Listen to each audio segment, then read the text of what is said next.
infrastructures, the trip route will have both regional and global significance and impact. By the way, in the context of caring for and nurturing the established peace, it is very important to use a pro-peace, legitimate and agreed-upon narrative when speaking about this project as well. The President of Azerbaijan, with whom we adopted the Washington Declaration, has used the so-called Zangezur corridor expression several times since then, including from this rostrum. Such an expression does not exist in the documents agreed upon in Washington. It has never been in the Armenia-Azerbaijan negotiations or documents. I think it makes sense for my Azerbaijani counterpart to clarify what he means by using that expression, because in the Armenian reality, it is perceived as a territorial claim on Armenia and is associated with conflict narrative. In the documents of August 8, we agreed upon clear content and narrative, and it is not possible to understand casting doubt on commitment to those agreements in any way through the narratives I mentioned and or through other narratives expressed from this rostrum. Such narratives do not increase people's faith in peace, nor do they stem from the atmosphere of peace and the agreements reached at the highest level. At various rostrums, the President of Azerbaijan speaks about the alleged capitulation of Armenia. To be frank, I do not understand, in the presence of such a huge positive content achieved through joint hard efforts, why engage aggressive subtexts that are not connected with objective reality? Doesn't peace bring enough joy and satisfaction? To me, for example, it does. What also brings me joy is the fact that the Republic of Armenia is a democratic state that is developing at an impressive pace, independent, sovereign, and building its own future today, a state that does not harbor or spread hatred towards its neighbors or towards anyone.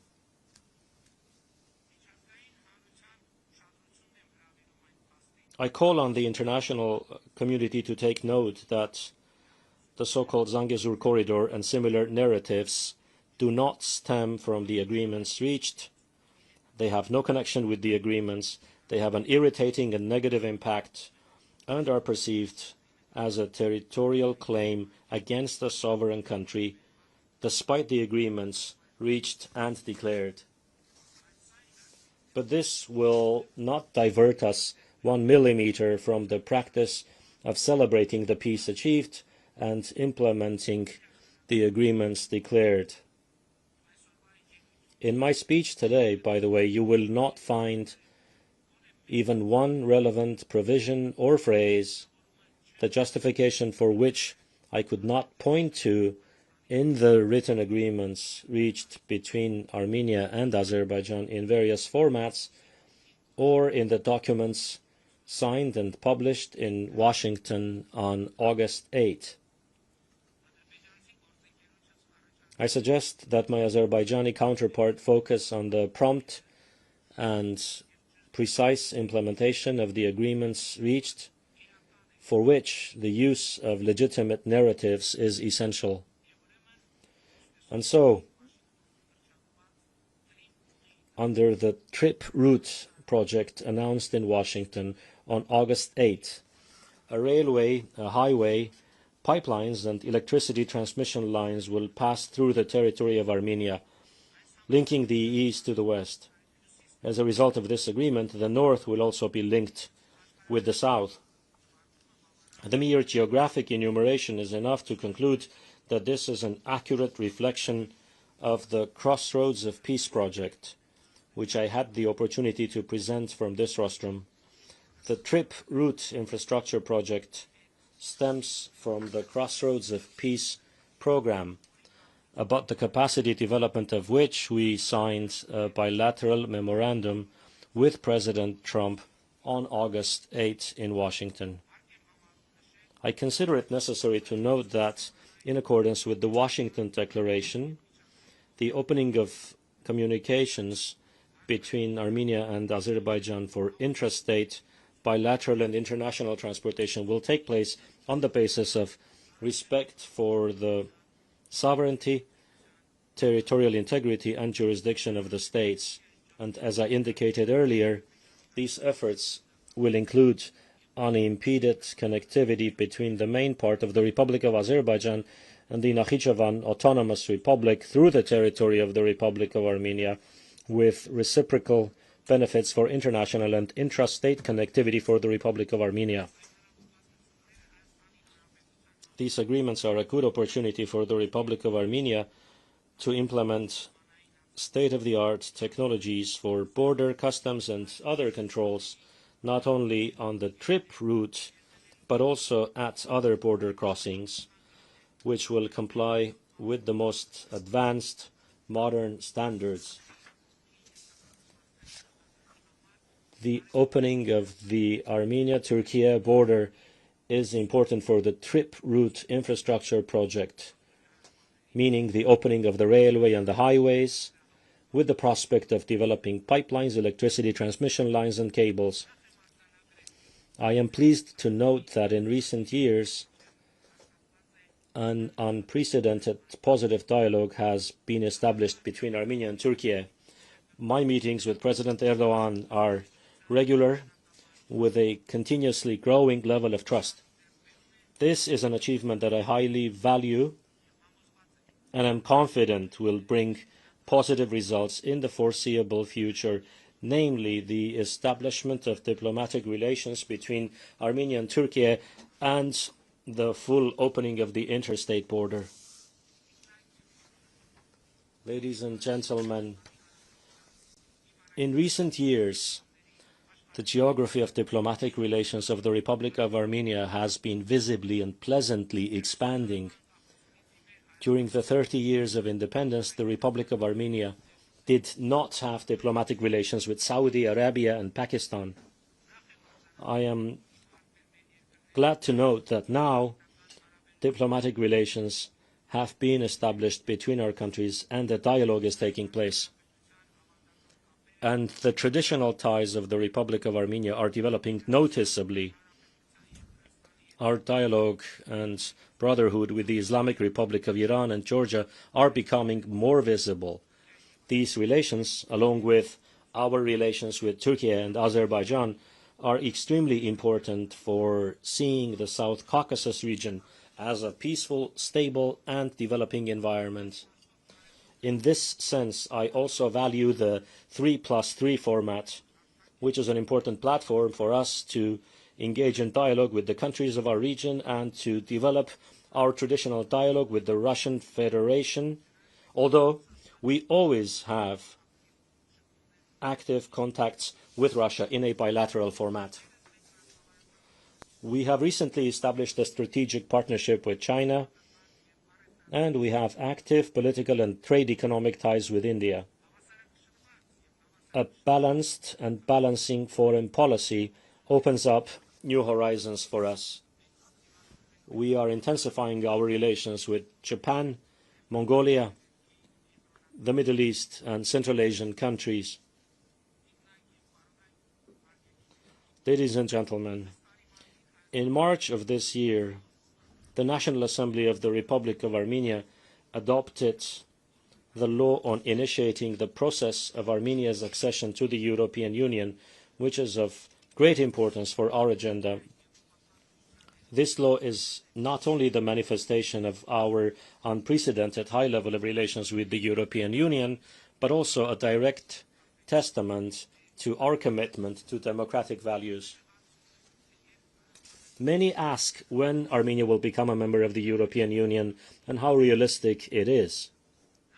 Firstly, 2 of our 4 neighbours are candidate countries for EU membership.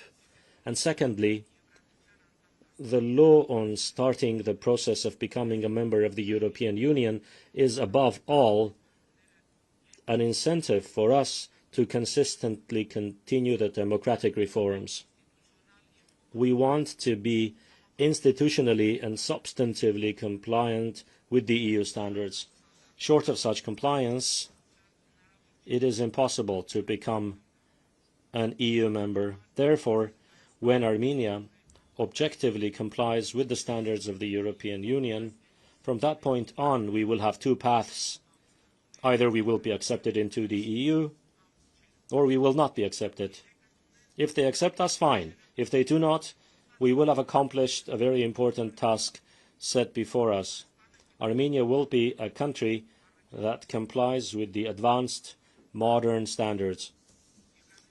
Our aspiration to comply with European Union standards is a matter of not geopolitical, but rather democratic choice, because since the people's non-violent velvet revolution that took place in Armenia in 2018, we have adopted as a matter of strategy democracy, the rule of law, human rights, and an independent judiciary.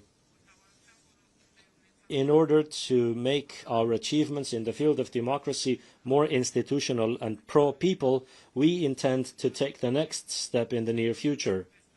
After receiving the people's mandate once again in the 2026 parliamentary elections, we will initiate a nationwide referendum to adopt a new constitution, as a result of which all branches of government and the legal system established in the country will be organically linked to the constitution maker, that is, with the people, making Armenia's statehood long-lasting and people-centered.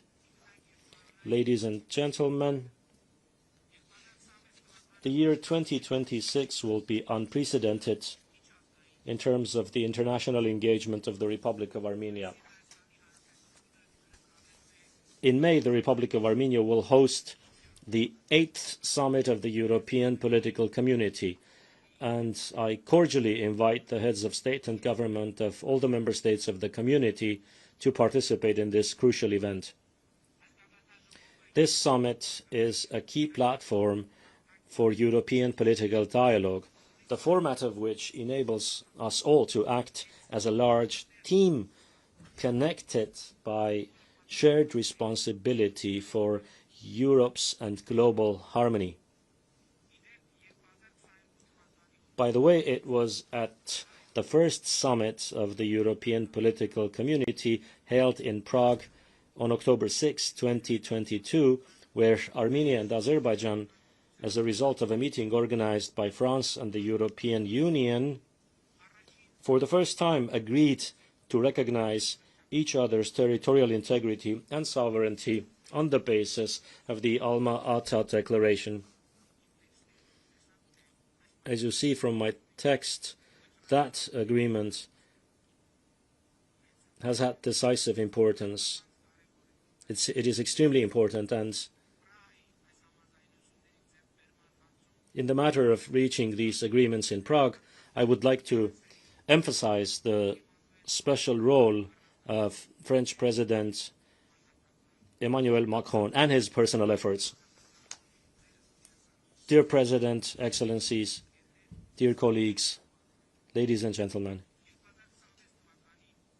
from October 18 to 30, 2026, Armenia will host the 17th Conference of the Parties to the UN Convention on Biological Diversity, and it is my honor to invite all heads of state and government to participate in that conference in Yerevan.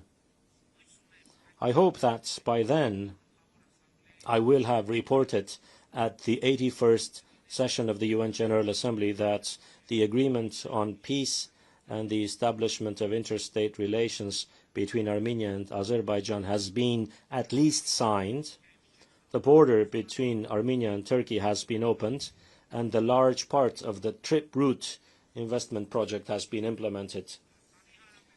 The Republic of Armenia reaffirms her commitment to the peace agenda and the achieved peace.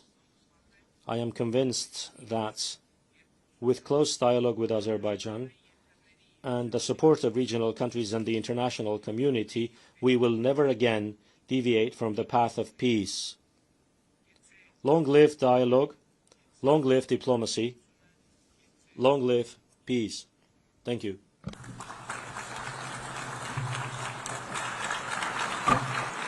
On behalf of the Assembly, I wish to thank the Prime Minister of the Republic of Armenia. I now give the floor to His Excellency Sokan Prak, Deputy Prime Minister, Minister for Foreign Affairs and International Cooperation of Cambodia.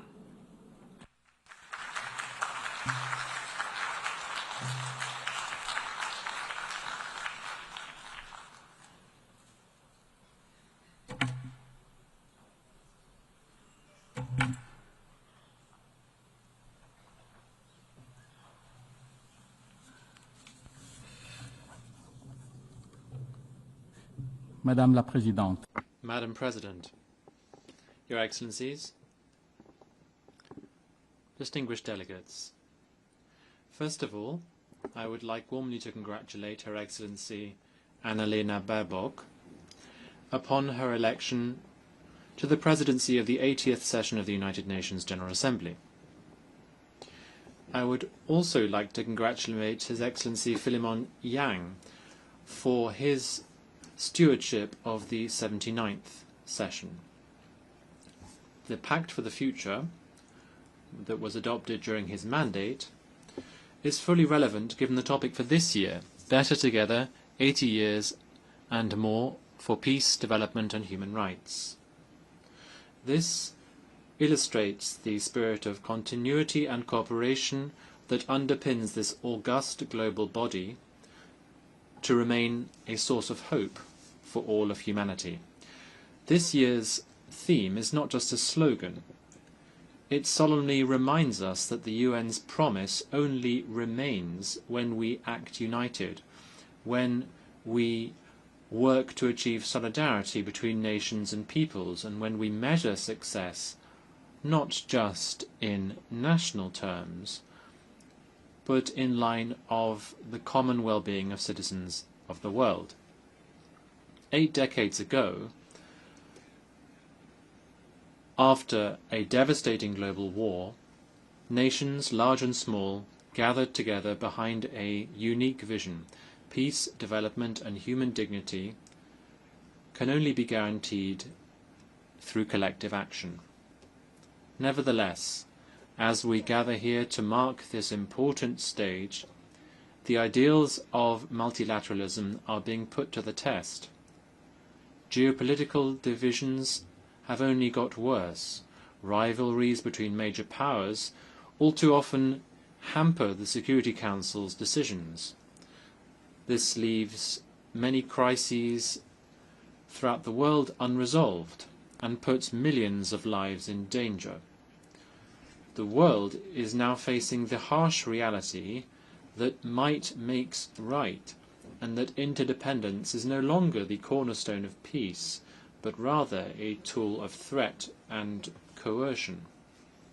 If we genuinely believe that we are better together, we must reinvigorate trust in multilateral institutions, invest in preventive diplomacy, and ensure that the UN is equipped, both politically and financially, to respond decisively and effectively to old and emerging challenges. Madam President, Excellencies, ladies and gentlemen, allow me to speak about peace and to do so from lived experience.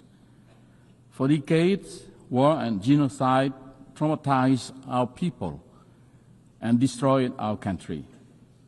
Dialogue and not war between two true statesmen, our late King Father, His Majesty Samdechព្រះ Norodom Sihanouk, and our former Prime Minister, Samdech Tech Hun Sen, both blessed with wisdom, willpower, and genuine patriotism, had engendered the peace process and national reconciliation. It is now well known that peace was finally achieved through the win-win policy of Samdech Tech Hun Sen that ended 30 years of conflict without a single bullet being filed. We remain forever grateful to the many countries and to the UN peacekeeping operation that have extended support to Cambodia throughout the peace process. Across our towns and villages, the word "we thank peace" are not mere decoration. They are a daily affirmation that peace in our nation's is our nation's most precious treasure. This peace allows us to rebuild from complete ruin.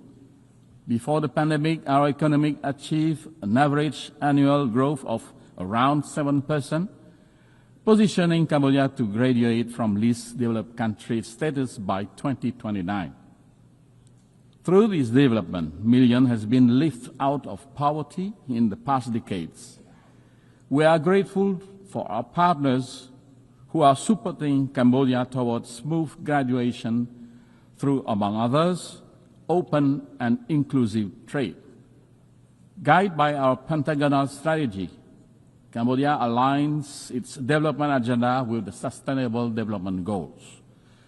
We officially launched last year the roadmap to achieve the universal health coverage in Cambodia by 2035, and expanding access to quality education, ensuring that our youth are equipped for a changing world. Our women now hold leadership positions in government and private enterprises at unprecedented level, strengthening the fabric of our society. We are firmly committed to protecting and expanding the civic space and strengthening democratic governance, knowing that development and human rights are inseparable pillars of lasting peace. On climate action, one of humanity's greatest collective tests, Cambodia has submitted its third nationally determined contribution to the UNFCCC. Last June, we signed the agreement on biodiversity beyond national jurisdiction and already deposited our ratification instrument earlier this month. These steps reflect our belief that environmental stewardship is a global duty and a moral imperative. With complete peace at home, Cambodia has been able to offer our humble contribution to peace building and peacekeeping around the world. From a country once hosting UN peacekeeping mission, Cambodia has become a steadfast contributor to global security. Since 2006, we have deployed over 10,000 peacekeepers, more than 800 of them women, to 10 UN missions across the globe. We have protected civilians, clear landmines, and support rebuilding war-torn communities. We are currently an active member of the UN Peace Building Commission, helping nations emerging from conflict to build institutions and foster reconciliation. Madam President, Excellencies, ladies and gentlemen, Cambodia's transformation embodies the UNGA 80 theme, namely, countries once in need can now become providers of peace and stability for others.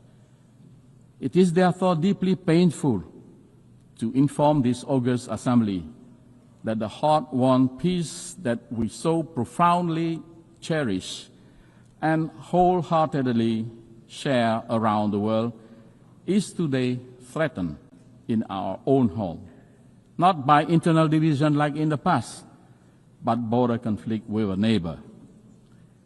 We are grateful that a ceasefire brokered by US President Donald Trump effectively halted armed clashes that has caused death, injury, and destruction, and the displacement of hundreds of thousands innocent civilians. Like Armenia and Azerbaijan, Cambodia has nominated President Donald Trump for the Nobel Peace Prize for his crucial role in this important step to peace. However, The ceasefire remains very fragile, despite express commitment from both countries on the sincerity to strictly comply with the ceasefire terms, to rebuild trust and restore normalcy, and the positive outcome of following meetings hosted and coordinated by Malaysia, the ASEAN chair. But sincerity is only credible and trust can only flourish when respect with both the letter and the spirit of the agreement matches with real action on the ground. Sadly, continued unilateral move to impose territorial sovereignty from our neighbor, using forces instead of agreed mechanism, unilateral maps instead of internationally recognized ones that were produced in accordance with treaties that bind the two countries, and countless other actions undermine this trust-building and peace effort. Of great concern is the forced eviction of Cambodian civilians and threat to use national law against them, and to evict hundreds more from the lands they have lived in for decades. Such way of territorial control on the segment of the border yet to be demarcated demonstrate a clear disregard, not only for the terms of the ceasefire, but also the mutual agreements on the settlement of border issues. In the process, Cambodia's sovereignty and territorial integrity are violated, and the rights and dignity of many Cambodians infringed. Cambodia has consistently and strictly observed the ceasefire, demonstrating good faith and full transparency in the implementation of its term. We have exercised the utmost restraint, even in the face of repeated incident and provocation. As recently as this morning,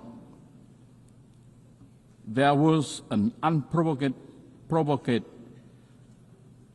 attack near a sensitive site following an allegation that our force has opened fire first. We firmly reject such accusation. Our troops have not fired first, nor have they returned fire in retaliation to the provocation, underscoring our commitment to peace. Guided by the same spirit that ended our internal conflict near 3 decades ago, Cambodia reaffirms its call for dialogue and the peaceful settlement of all outstanding issues. We urge strict and sincere adherence to the agreed terms of the ceasefire, full respect for bilateral agreements, and observance of international law, including the Charter of both the United Nations and ASEAN. We earnestly seek the continued support and good offices of the ASEAN Chair and Member States, the Secretary General of the United Nations and relevant UN bodies, as well as leaders around the world, to help de-escalate tension, encourage a peaceful resolution, and prevent any further tragedy. Cambodia is a small nation focused on rebuilding our economy and improving the well-being of our people. We pose no threat to the sovereignty of any country. While we will always safeguard our independence, sovereignty, and territorial integrity, the use of force will only remain a last resort. Cambodia will continue every effort to restore trust and normalcy, to promote harmonious coexistence and good neighborly relations, and to transform border areas into zones of peace, friendship, cooperation, and shared prosperity. Madam President, Excellencies, ladies and gentlemen, to honor the Founder's vision and meet today's realities, the United Nations itself must adapt. Cambodia supports pragmatic, incremental reform, reform that strengthen the UN effectiveness without undermining the Charter. We believe that key priorities include empowering preventive diplomacy and mediation, giving the UN more tools to defuse crises before they erupt, strengthening the General Assembly, which is the most representative body, by giving its resolution greater follow-up capacity and moral weight, expanding non-permanent Security Council seat to better reflect today's multipolar world and enhance legitimacy of the Council, enhancing peacekeeping and border monitoring missions, especially in dispute areas, so that small states have equal access to mediation and protection.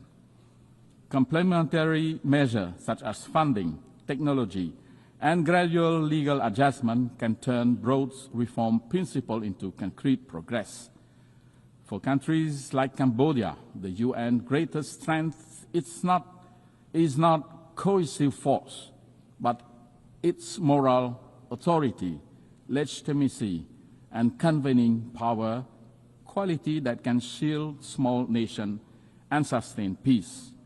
As we commemorate 80 years of the United Nations, let us honor the vision of its founders by choosing cooperation over confrontation, dialogue over division, and hope over despair. Cambodia stands ready to work to be better together with all member states, the UN system, and our partners worldwide to ensure that the decades ahead are defined by peace, sustainable development, and the unshakable dignity of every human being. I thank you.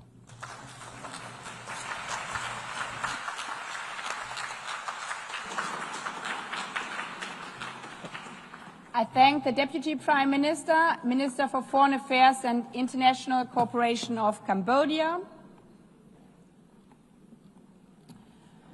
I now give the floor to His Excellency Sergei Lavrov, Minister for Foreign Affairs of the Russian Federation.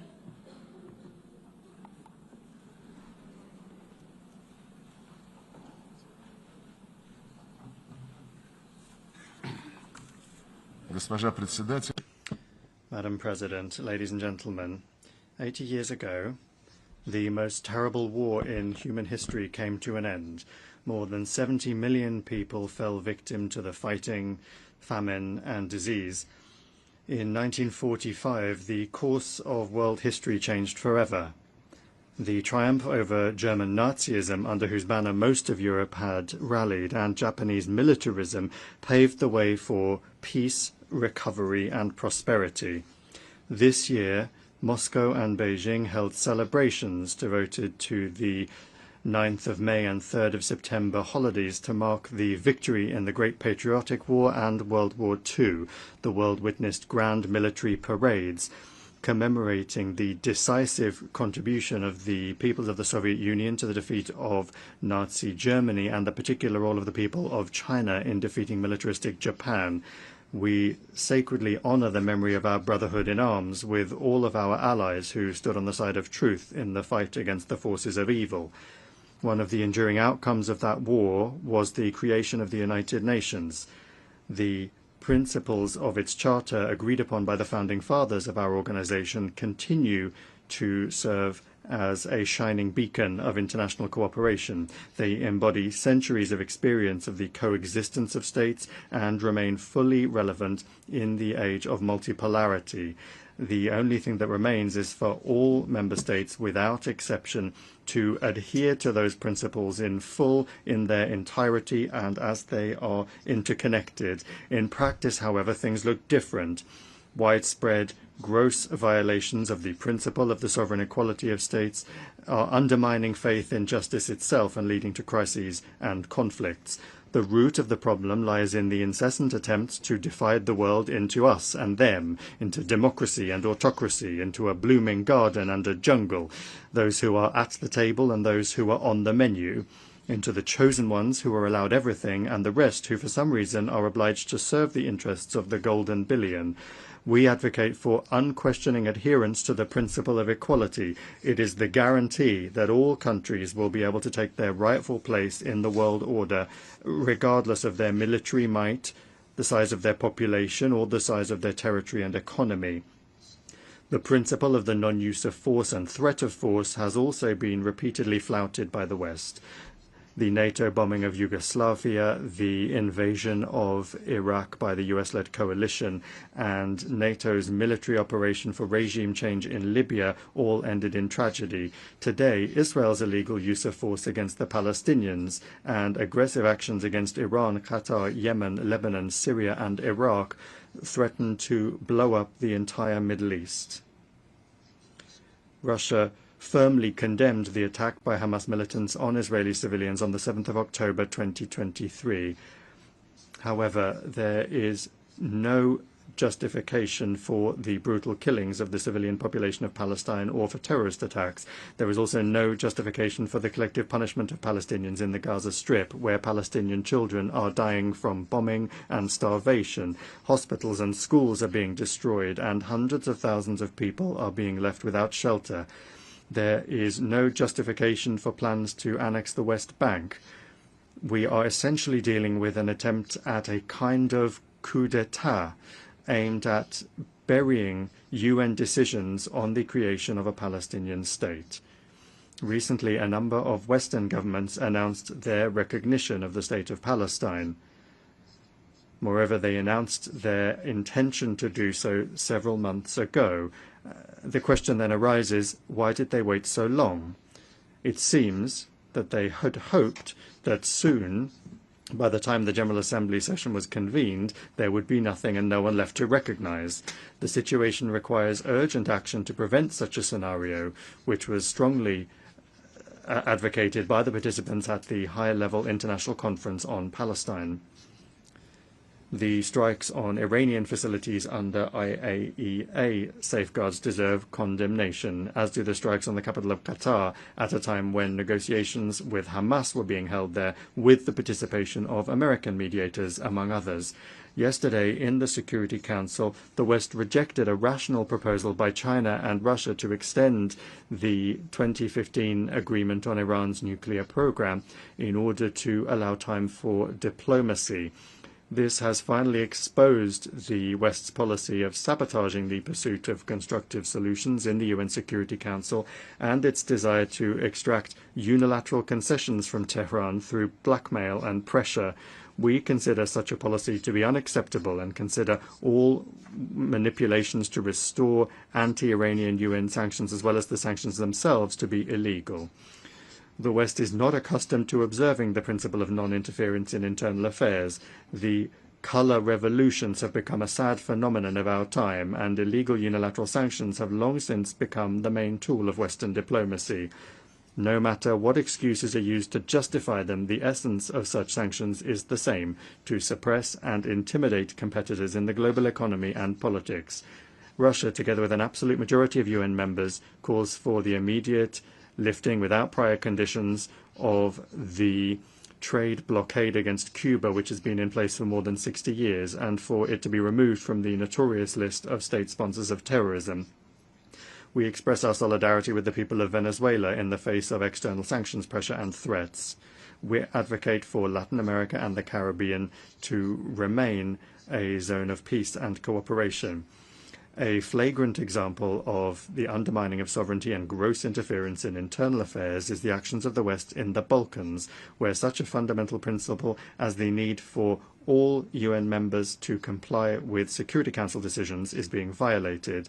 The unilateral recognition of Kosovo's independence, contrary to Resolution 1244, was essentially an attack on Serbia's state structure. Now the West has set a course for the collapse of the statehood of Bosnia and Herzegovina by sabotaging the Dayton peace agreement. In both Kosovo and Bosnia, an attack has been launched on the vital interests of the Serbian people, including the ancestral rights of Serbian Orthodoxy. Similarly, the Kiev regime, which seized power as a result of an anti-constitutional coup organized by the West in 2014, has set a course for the elimination of the canonical Ukrainian Orthodox Church and the legislative eradication of the Russian language in all spheres, in education, culture, and the media. Ukraine is the only country in the world that has legislatively banned the use of the native language of almost half of its population. Arabic is not banned in Israel, and Hebrew is not banned in Arab countries and Iran, but Russian is banned in Ukraine. Let me remind you that Article 1 of the UN Charter states the need for respect for human rights and fundamental freedoms for all, without distinction as to race, sex, language, or religion. Europe remains silent on this issue, obsessed as it is with the utopian goal of inflicting a strategic defeat on Russia. To this end, the Ukrainian regime is permitted to do anything, including terrorist attacks against politicians and journalists, torture, extrajudicial executions, indiscriminate bombings of civilian targets, and reckless sabotage of nuclear power plants.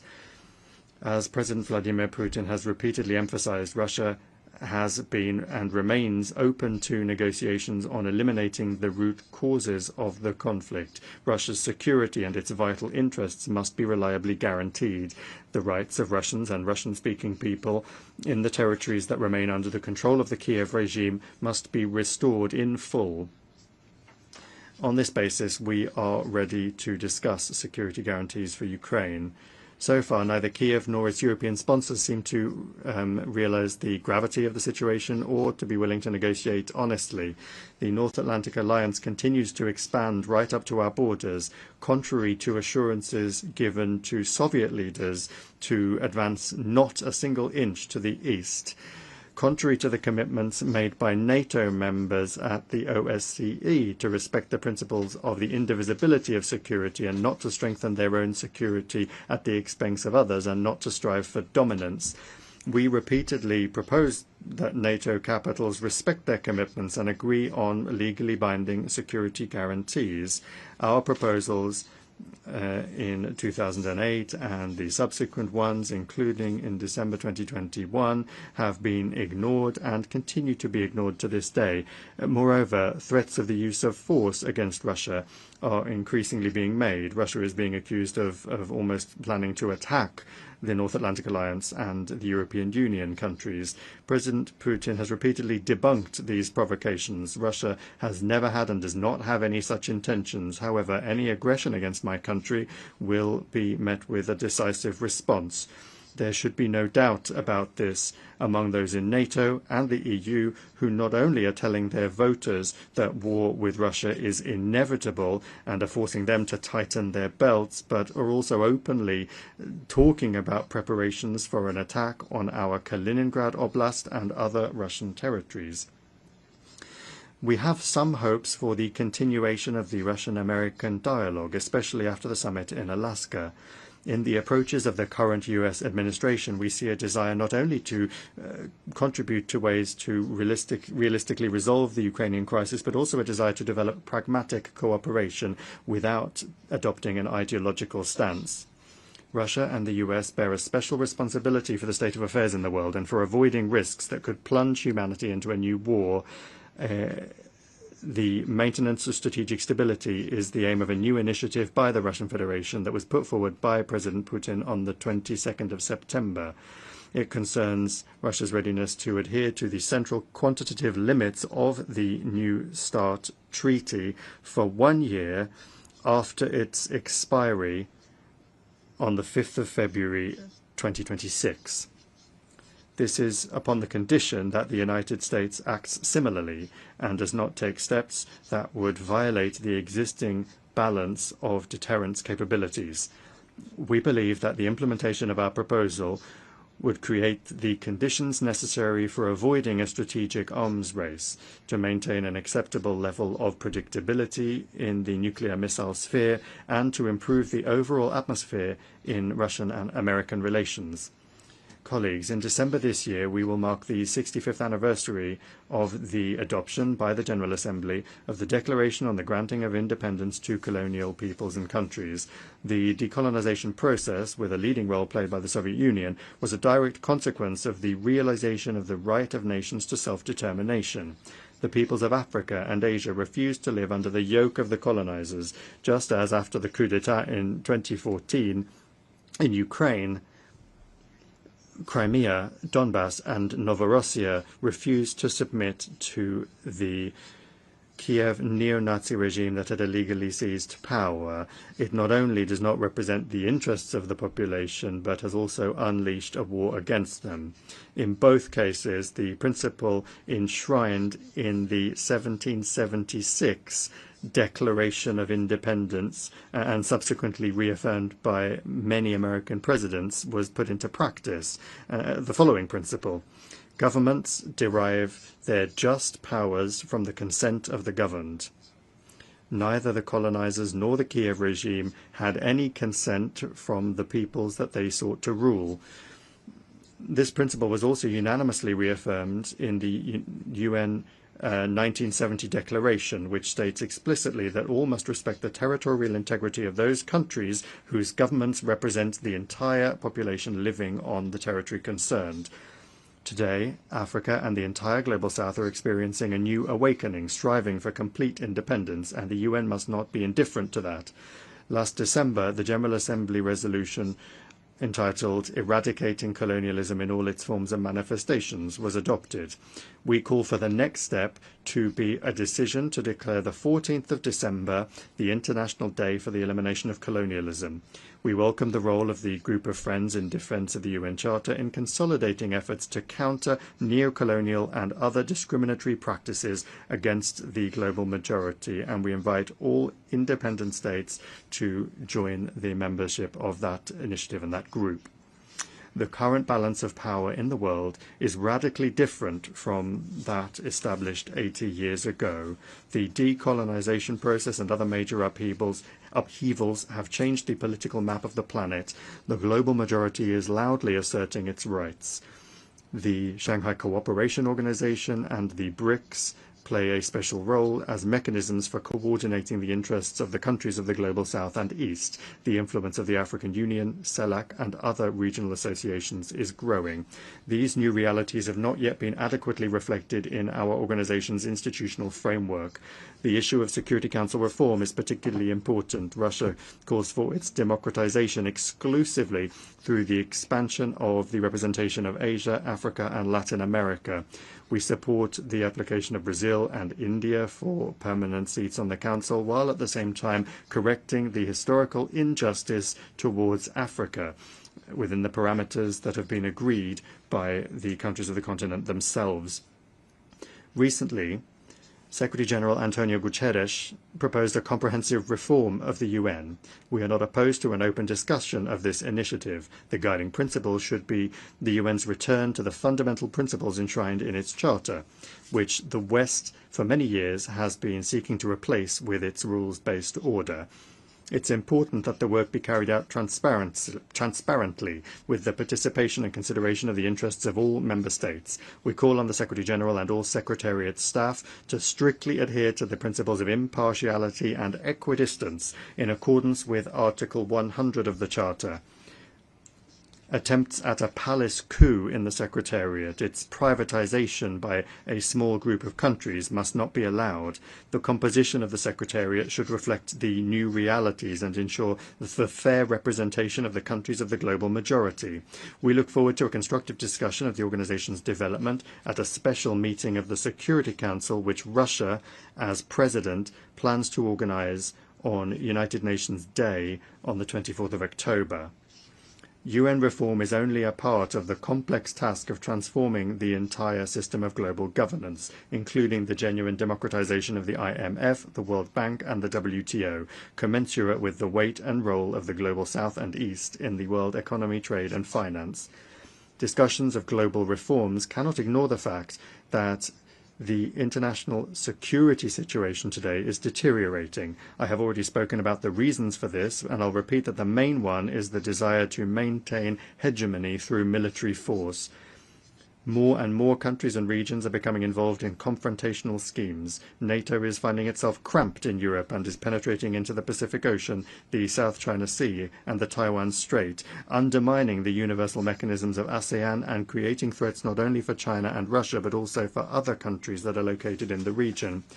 This new stage of expansion is justified by NATO leadership with the slogan of the indivisibility of Euro-Atlantic and Indo-Pacific security, and they're trying to use this slogan to surround the whole of Eurasia with a military ring. Russia and its like-minded partners are offering a constructive alternative to this dangerous course, to build in Eurasia an architecture of equal and indivisible security, not just for NATO members and their allies, but for all countries and associations on the continent without exception, including the SCO, the CIS, ASEAN, the EAEU, CSTO, the Gulf Cooperation Council, and others.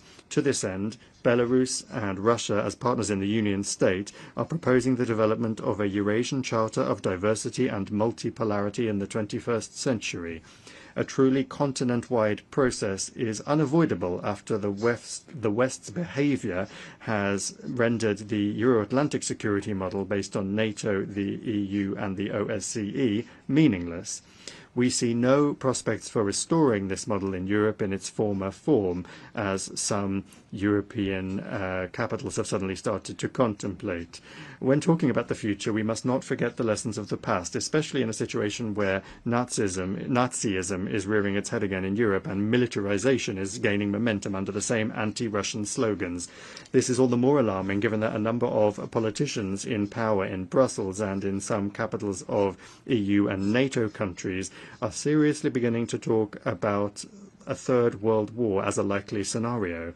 These figures are undermining any efforts to find a fair balance of interests among all of the members of the international community by trying to impose their unilateral approaches on everyone else in gross violation of the key charter requirement, which I have repeatedly mentioned already, that is the respect for the sovereign equality of states. It is this equality which is the foundation for the objectively emerging multipolarity. Russia is not agitating for revolution against anyone. Our country has suffered more than others from revolutions. We are simply calling on member states and the Secretariat's leadership to strictly adhere to all of the principles of the UN Charter without exception, without double standards. Only then will the legacy of the founding fathers of the UN not be squandered in vain. Thank you for your attention.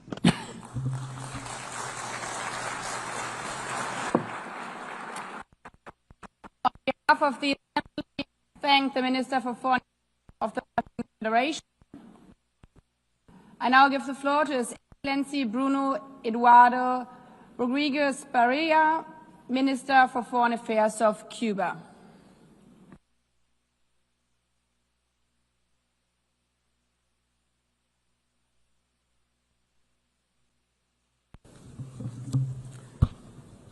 Señora Presidenta.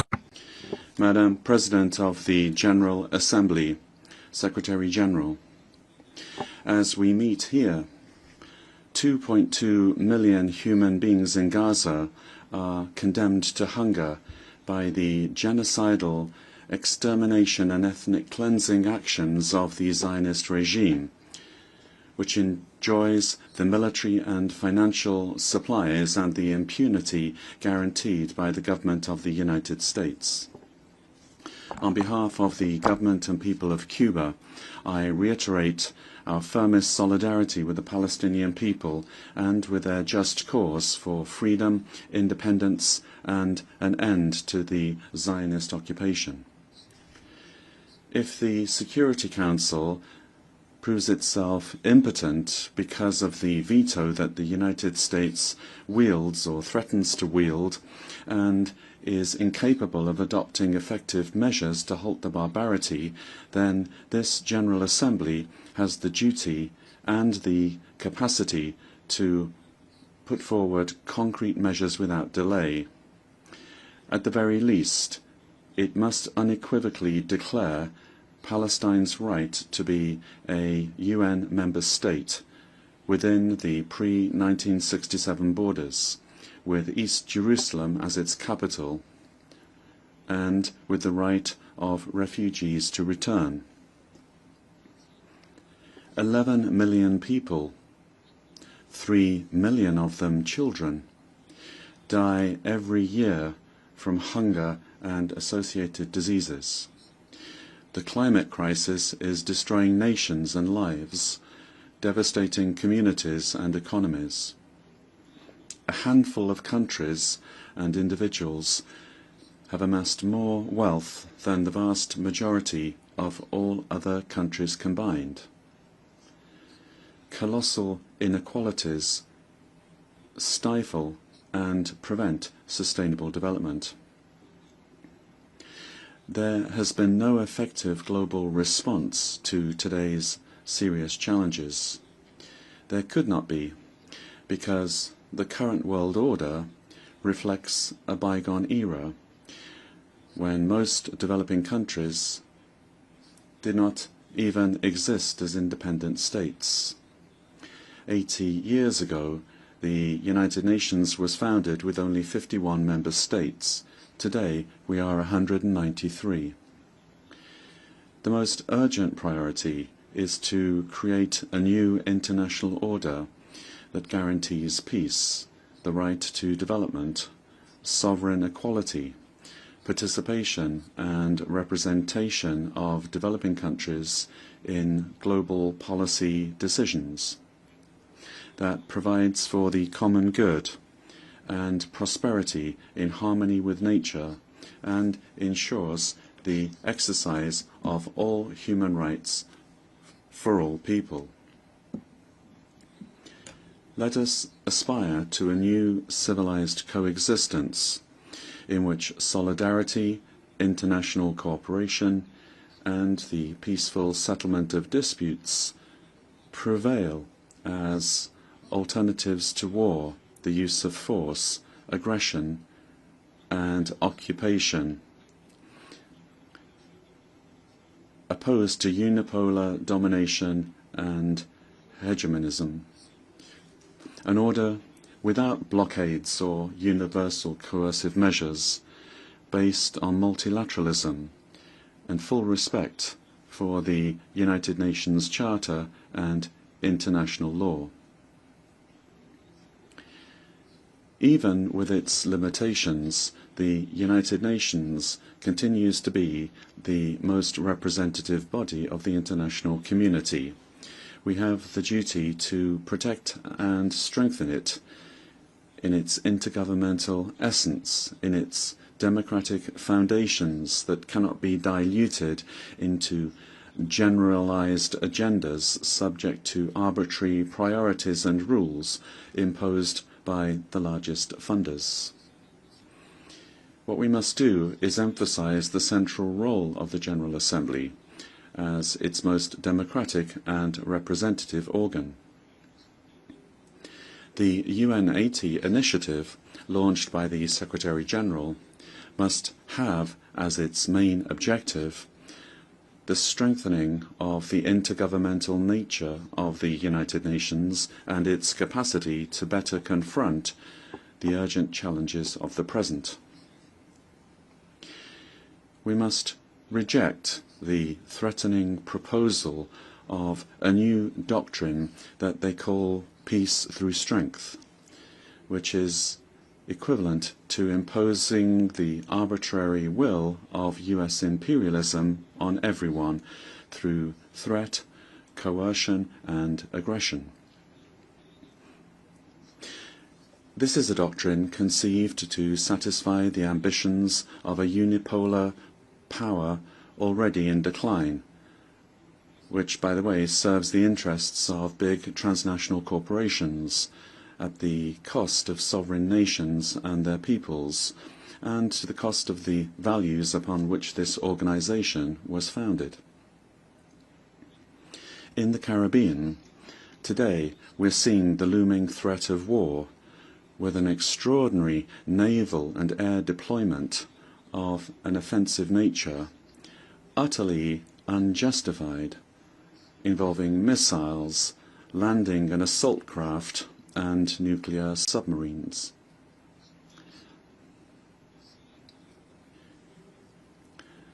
Test missiles with nuclear capacity are being launched. the United States brandishes the pretext of fighting crime and drug trafficking. This is a tale which no one in this chamber believes. The attack and destruction of unidentified boats, the assassination or extrajudicial execution of civilians, the interception of fishing vessels, and aggressive actions by the United States generate a dangerous situation that violates international law, threatens peace and regional security.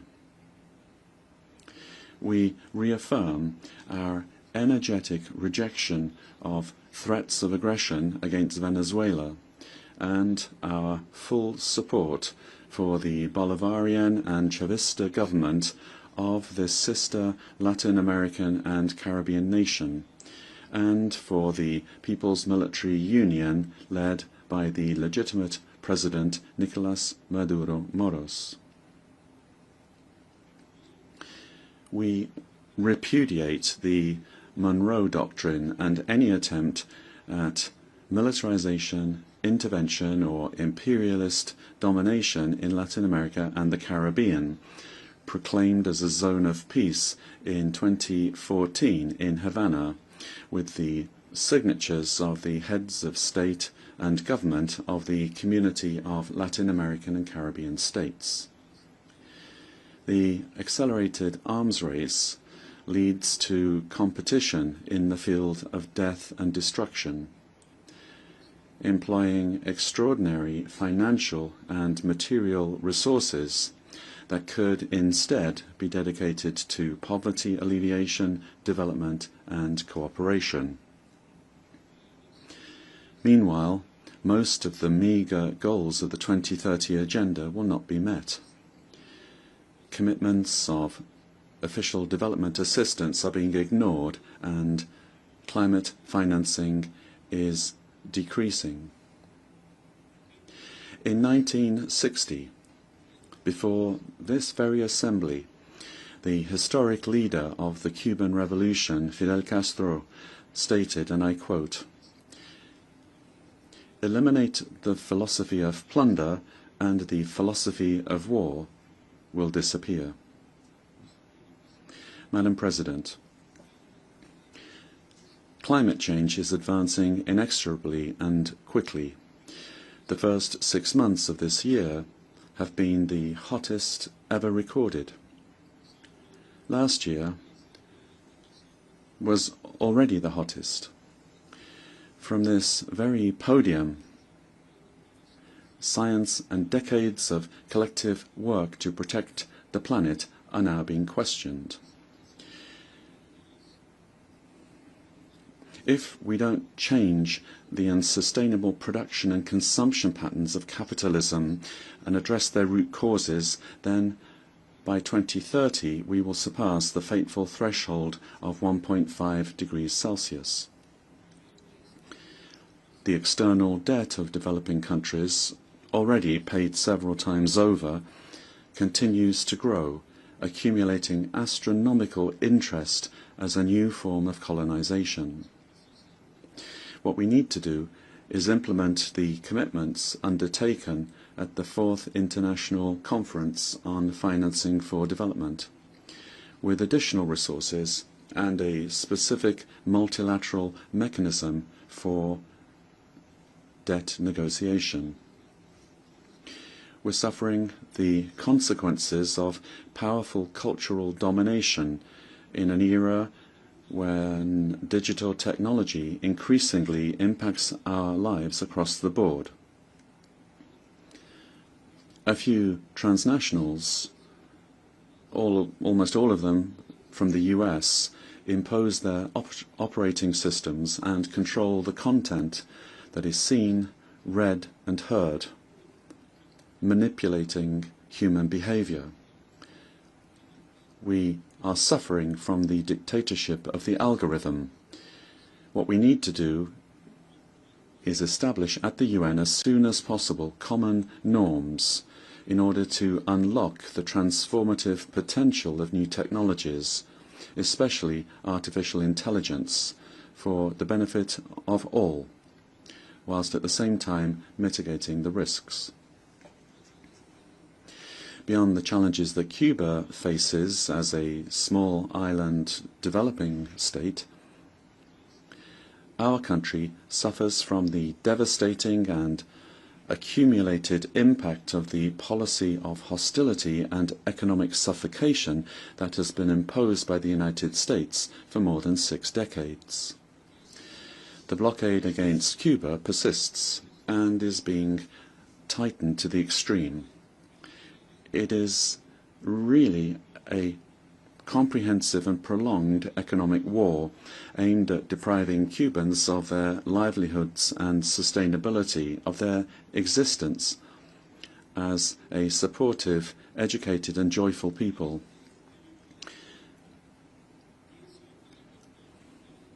Anyone who claims otherwise deliberately lies. The very promoters of this war boast of its destructive effect and its ability to strike anywhere in the world and affect the standard of living of an entire people. The aggression has escalated to unprecedented levels in the last 8 years, including increasingly acts of persecution and economic pressure on third parties, the countries that you represent, and that increasingly are elaborate, surgical and extraterritorial in nature. They affect productive capacity and have commercial and financial effects, affecting services and policies that guarantee social justice and life itself. Today, Cuba faces a grave scenario of prolonged and daily blackouts, difficulties in affording food, insufficient availability of medicines, reduced public transport, limited community services, and pronounced inflation, which is eroding real incomes. In 1960, the U.S. Undersecretary of State Lester Mallory drafted the infamous Memorandum of Coercion and Blockade against Cuba, and it is this that has guided U.S. policy ever since, and currently governs the policy of the U.S. He wrote, and I quote, "All possible means must be promptly used to weaken the economic life of Cuba, a line of action that achieves the greatest progress in depriving Cuba of money and supplies, to reduce its financial resources and real wages, provoke hunger, desperation, and the overthrow of the government." End of quote. The current Secretary of State of the United States is the reincarnation of that macabre figure. Madam President, Cuba is a country that is a victim of terrorism, and for decades we have been subject to state terrorism from the US. For years, and still today, terrorist acts against our country are organized and financed from US territory. And these people live here in total impunity, and they are recognized as perpetrators of horrendous acts of aggression against the Cuban people, causing thousands of deaths, mutilations, and significant material damage. In compliance with our counter-terrorism responsibilities and with UN efforts against this scourge, the Cuban government has officially shared with the US government in recent years the names and information relating to 62 individuals and 20 organizations based in this country who have been responsible for violent and terrorist acts and who continue from US territory participating in such acts against Cuba. No response has been received, nor is it known if the US authorities have taken any action against any of them. It is cynical that the US government, for purposes of political and economic coercion, labels Cuba as a state sponsor of terrorism, a slander not shared by this organization nor by any other of its member states. Many national institutions, both banking and financial as well as commercial, of nearly all the countries represented here, are intimidated by this false designation of the US government. And because of this, their banks very often avoid engaging with Cuban entities, offering us credit, supporting our commercial activity, or channeling our transfers. Added to this is intimidation against citizens of more than 40 countries, whom the US government threatens with reprisals if they decide by right to visit Cuba. The United States has unleashed a virulent campaign of discreditation and persecution against Cuban Medical Corporation and of harassment and coercion against the authorities of countries that receive it. This is a strategy directed by the State Department directly. It seeks to disparage this cooperation, which has saved millions of lives and, in many cases, has been the only option for access to healthcare for large population groups. This altruistic and supportive cooperation rests on entirely legitimate bilateral agreements and aligns fully with international standards of this organization in the field of cooperation, as it does with the standards of other organizations. I confirm once again that Cuba will maintain its commitments with all countries with which we have bilateral medical cooperation agreements and programs, and we will remain willing to expand them with all governments who are prepared to develop such cooperation, respecting international law, national legislation, and all of this for the well-being of their peoples. Since 1963, almost going back to that time of Mr. Mallory's declaration, 605,000 doctors from Cuba, doctors and specialists, have carried out in dozens of countries more than 17 million surgeries and brought more than 5 million children into the world. At this moment, over 24,000 health professionals provide services in 56 countries. The aggression against Cuba is reinforced by a powerful machinery of destabilization that, from US territory and with funding from that country's federal budget, mounts an offensive aimed at disturbing public order, promoting acts of violence, disorienting the population, and discrediting our country.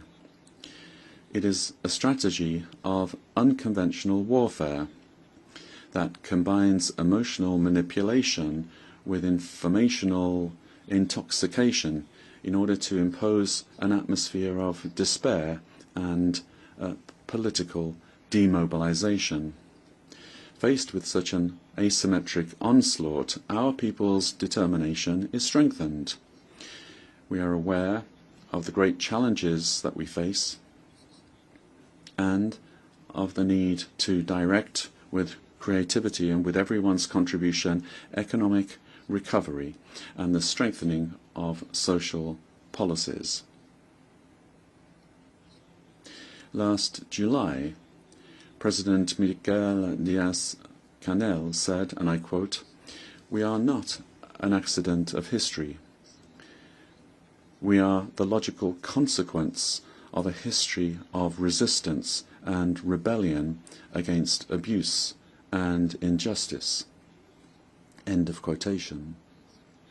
We will not desist in our effort to build our dreams of a socialist country, better and more prosperous for all, based on the constitutional order chosen freely by our people, guaranteeing sovereignty, national and cultural identity, and reflecting the dream of José Martí, summarized in his memorable aspirations, and I quote, "The worship by Cubans of man's full dignity and to conquer all justice."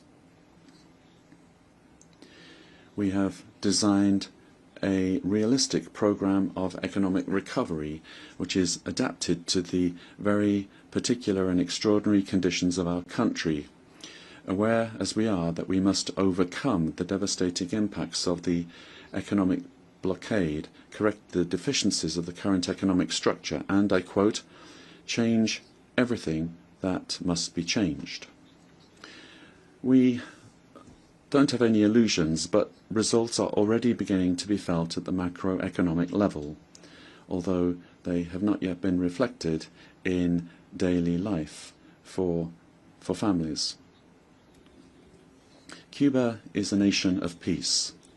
Despite all of the harm that the United States has and continues to inflict upon us, we have always been willing to engage in dialogue without preconditions and to attempt to move toward a respectful and civilized relationship with that country without subordination or limits on our sovereign prerogatives. Both peoples would benefit from that opportunity. A considerable number of Cubans live here in the United States, many of whom today feel threatened. Having been vilely betrayed by politicians, especially in Miami, who have built careers and enriched themselves by supposedly representing them, with the constant sowing of hatred and political manipulation. These politicians are now opportunistically supporting xenophobic, racist and repressive measures of intimidation and reprisals unjustly applied against them. This is happening particularly in the State Department. We must not forget that the vast majority of Cubans came to this country over more than 60 years ago. They were driven by the conditions created by the blockade, and they were attracted by politically motivated laws and practices of stimulus, reception and protection, regardless of whether they immigrated regularly or not.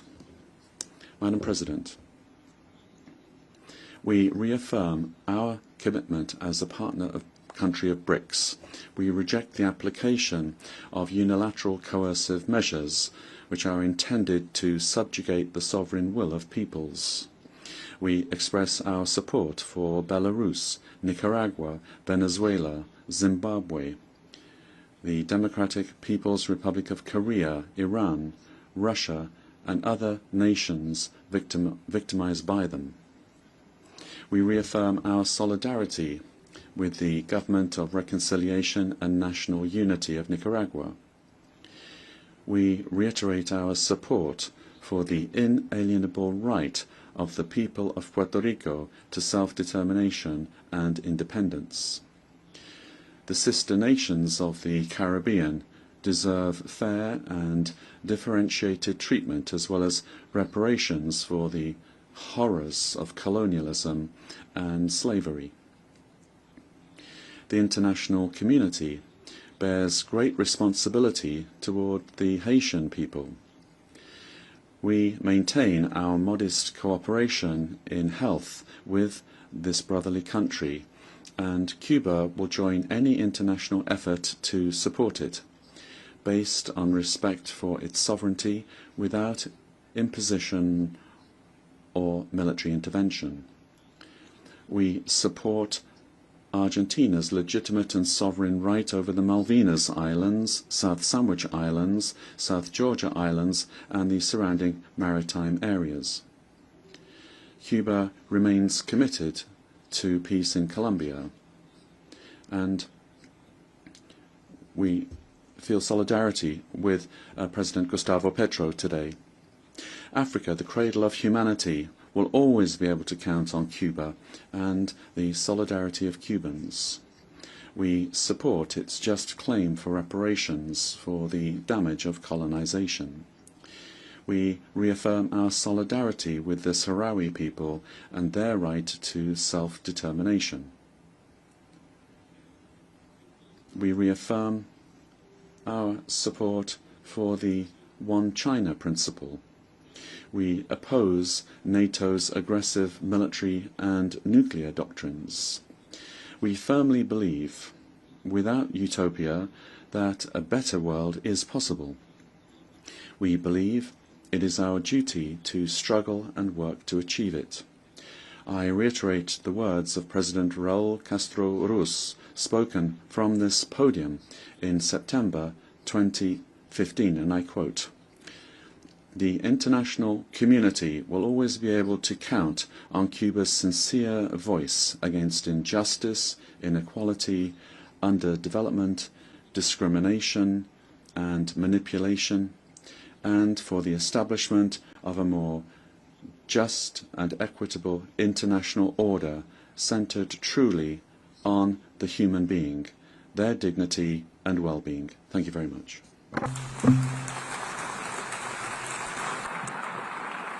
Muchas gracias. I thank the Minister for Foreign Affairs of Cuba.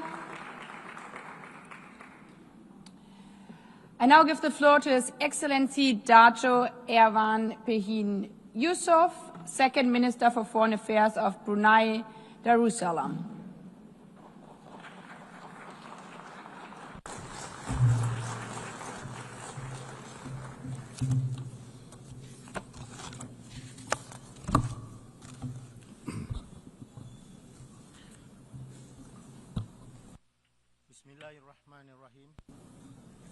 Madam President, Mr. Secretary General, Excellencies, ladies and gentlemen.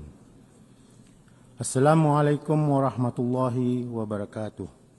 Peace be upon you all. At the outset, I bring the warm greetings of His Majesty Sultan Haji Hassanal Bolkiah, Muizzaddin Wad-Daulah, Sultan and Yang di-Pertuan of Brunei Darussalam, to this esteemed assembly. Allow me also to extend heartfelt congratulations to you, Excellency Annalena Baerbock, on assuming the presidency of this historic 80th session of the General Assembly. We wish you a successful tenure. I also express appreciation to His Excellency Philemon Yang for his leadership of the 79th session, and I commend Secretary General Antonio Guterres for his tireless service in guiding our organization through turbulence and uncertainty. Madam President, the 80th anniversary of the United Nations is more than a commemoration. It is a solemn opportunity for reflection and renewal. Before 1945, our world was fractured by war and colonial rule. From that devastation, the UN was born. Its charter is not just a legal text, but a moral covenant, a collective vow to save succeeding generations from the scourge of war and to stand against dehumanization of people. For small states like Brunei Darussalam, which regained full independence in 1984, membership in the UN affirmed not only sovereignty, but dignity, equality, and belonging within the family of nations. This is why our commitment to this organization remains unwavering, It is the only forum where every nation, large or small, developed or developing, can stand and speak as equals. Over the course of 8 decades, the UN has delivered remarkable progress. It helped prevent the escalation of conflicts, supervised elections, and restored stability to many parts of the world. It has eradicated smallpox, contained Ebola outbreaks, and delivered hope during the COVID-19 pandemics. It feeds the hungry, educates the children, and protects cultural heritage. The UN has led global climate action, forged development first through the Millennium Development Goals and later the Sustainable Development Goals. It has also helped to shape international law, from the Universal Declaration of Human Rights to the 1982 United Nations Convention on the Law of the Sea, which remains to be the constitution of the oceans. These achievements have inspired Brunei's own journey. We remain committed to nurturing peace and harmony, advancing sustainable development, and pursuing environmental conservation and climate action. Regionally, we work through ASEAN to promote peace, prosperity, and integration. We also engage beyond the region through our participation, among others, in APEC, FIALAC, the Belt and Road Initiatives, and the CPTPP, to strengthen cooperation and enhance our development. Hosting the ASEAN Center for Climate Change reflects our determination and commitment to turn our climate ambitions into actions. Guided by the principles of the United Nations, even a small country like Brunei Darussalam has found a place in the world, contributing to peace through humanitarian aid and peacekeeping. In the past, we supported relief and reconstruction efforts in Aceh following the 2004 Indian Ocean tsunami, and participated in peace monitoring in Mindanao. Today, we continue this role through the observer teams led by Malaysia, which were deployed to monitor the ceasefire between Cambodia and Thailand. Additionally, we maintain our long-standing participation in the UN interim forces in Lebanon, where Bruneian women and men serve with dedication. Madam President, what the UN has achieved so far is not a minor feat. They are the very essence of our shared humanity. Yet, we would be dishonest to speak only of successes. The Security Council, the guardian of peace, has too often been paralyzed, restricted by veto, divided by interests, and mute in the face of grave injustice. Nowhere is this failure more glaring, more tragic than in Palestine. The inaction undermines not only the Council's credibility, but the very foundation of the United Nations. It reminds us why reform is not an option, but an urgent necessity. Brunei supports efforts to make the Security Council more representative, transparent, and accountable in its action, and to limit the use of veto towards its eventual elimination. Madam President, 80 years ago, after the horrors of the Second World War, humanity made a vow: never again. Never again to genocide. Never again to killing with impunity. Never again to silence in the face of atrocity. Yet today, in Gaza, we see actions that betray that vow. Indiscriminate bombings, forced displacements, collective punishments, and weaponization of food and medicine. Entire neighborhoods in Gaza has been reduced to rubble under the guise of security. Children are born under blockade. Water is undrinkable. Electricity is a luxury. Freedom is a dream. We are told that this is about defense, But when bombs fall on schools, on hospitals, on houses of worships, when humanitarian aid workers, journalists, and medics are killed with impunity, what are they really defending?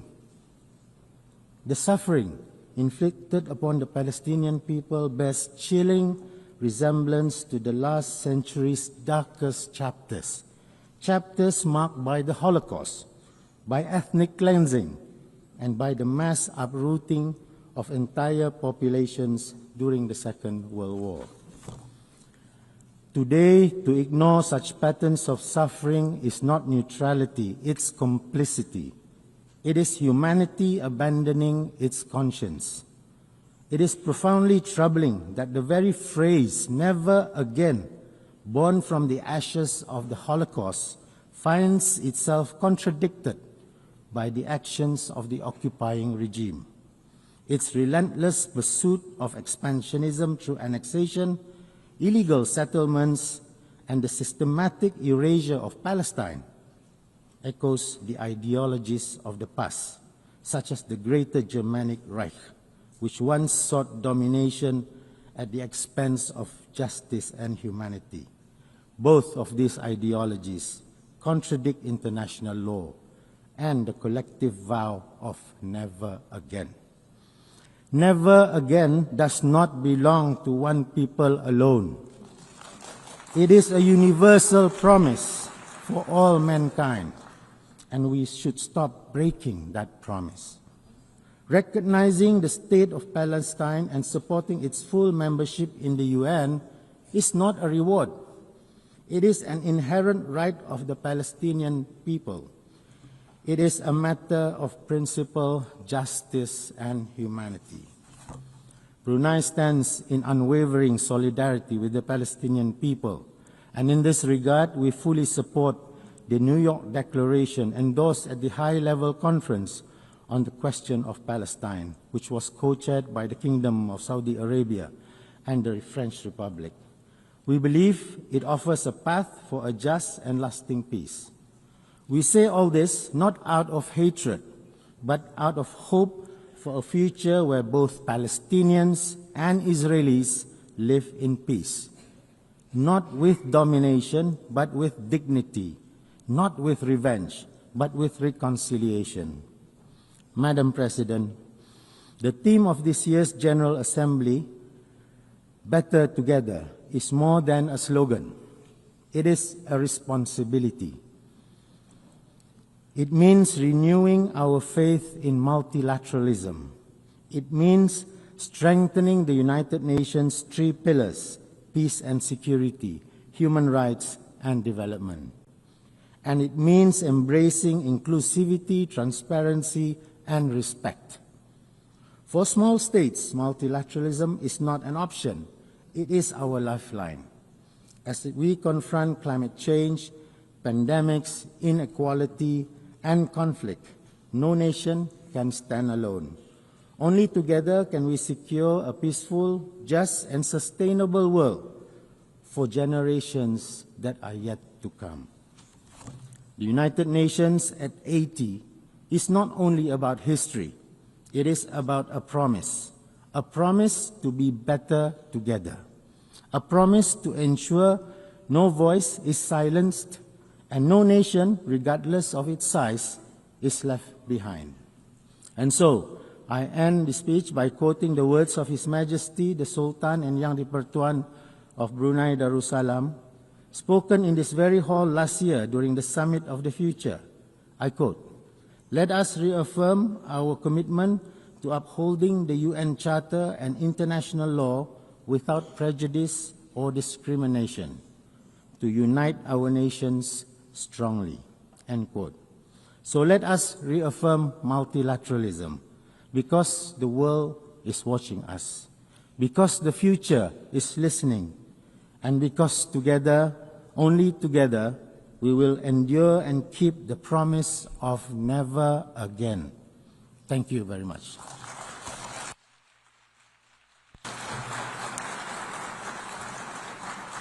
I thank the Second Minister for Foreign Affairs of Brunei Darussalam. I now give the floor to His Excellency Johann Wadefuhl, Federal Minister for Foreign Affairs of Germany.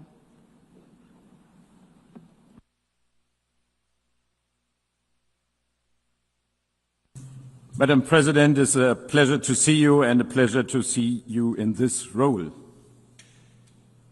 Excellencies, on December 10th, 1932, a friend picked up Albert Einstein and his wife at their house near Berlin.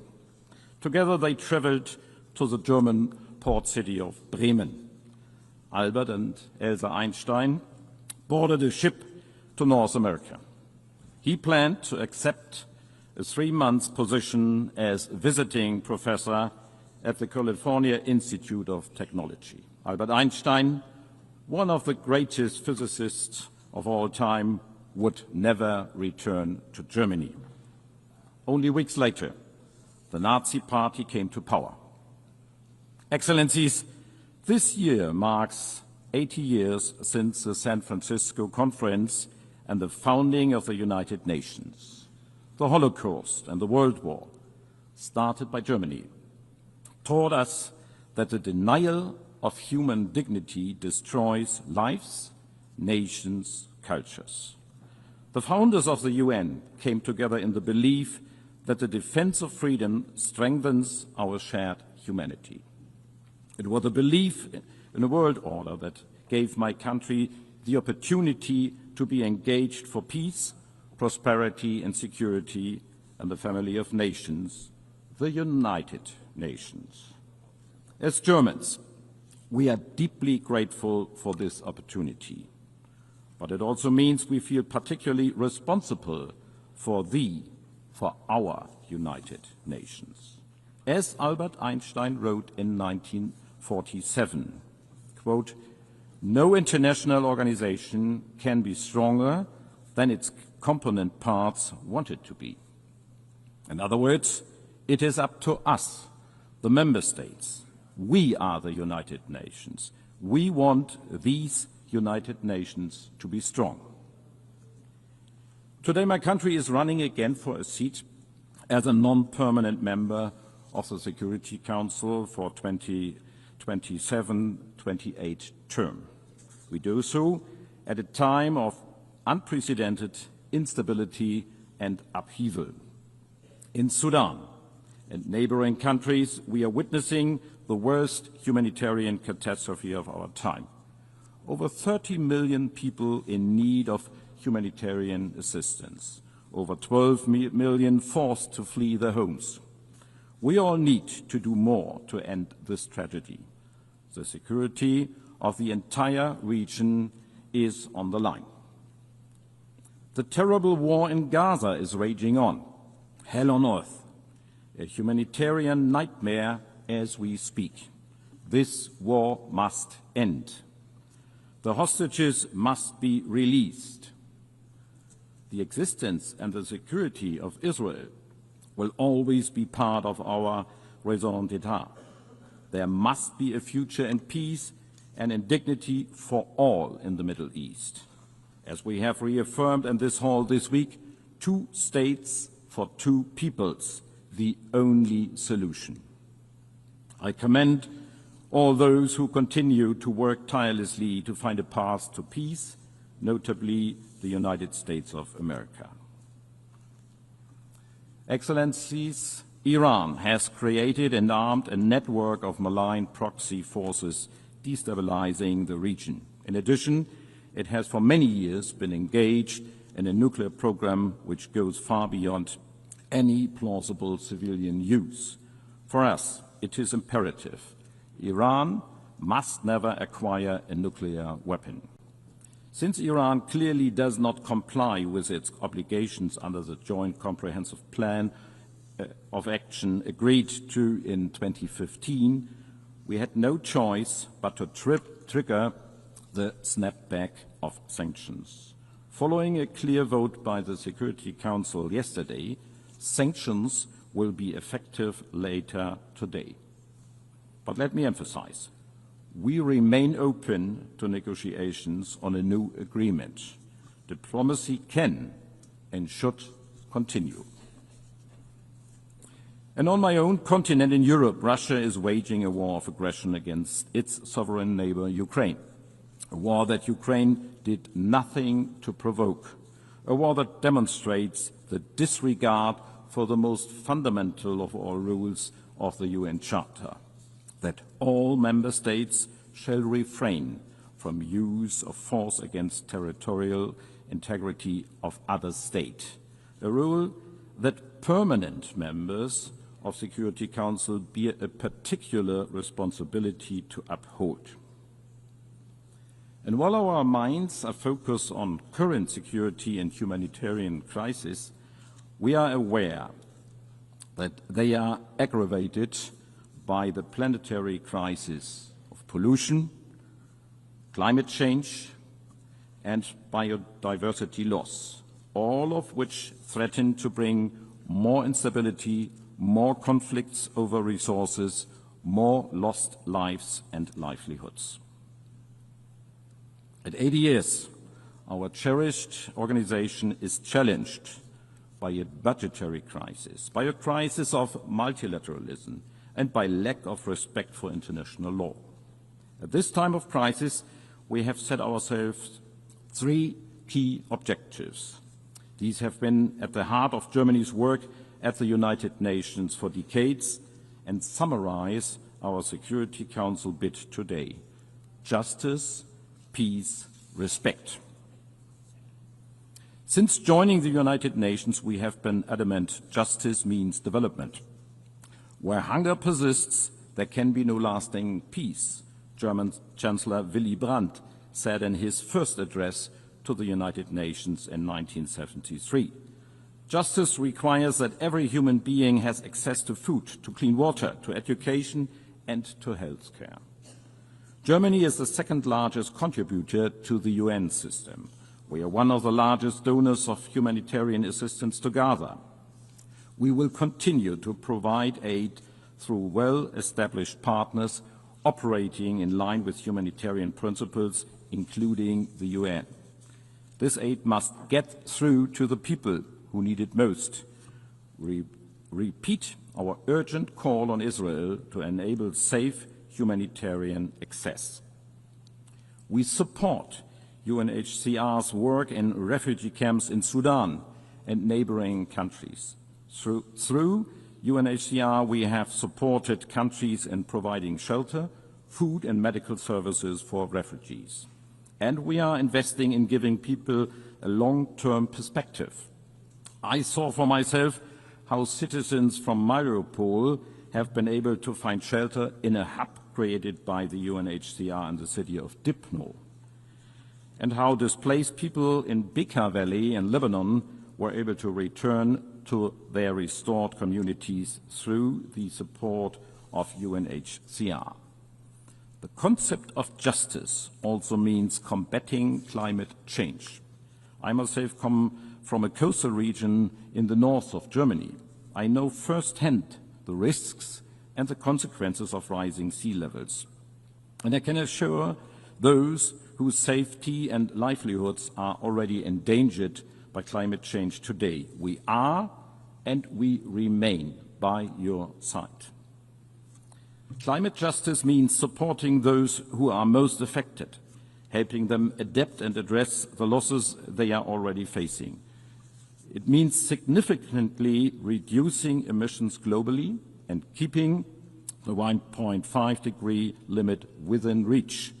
Germany will be a reliable partner in this. We stand by our target to be climate neutral by 2045.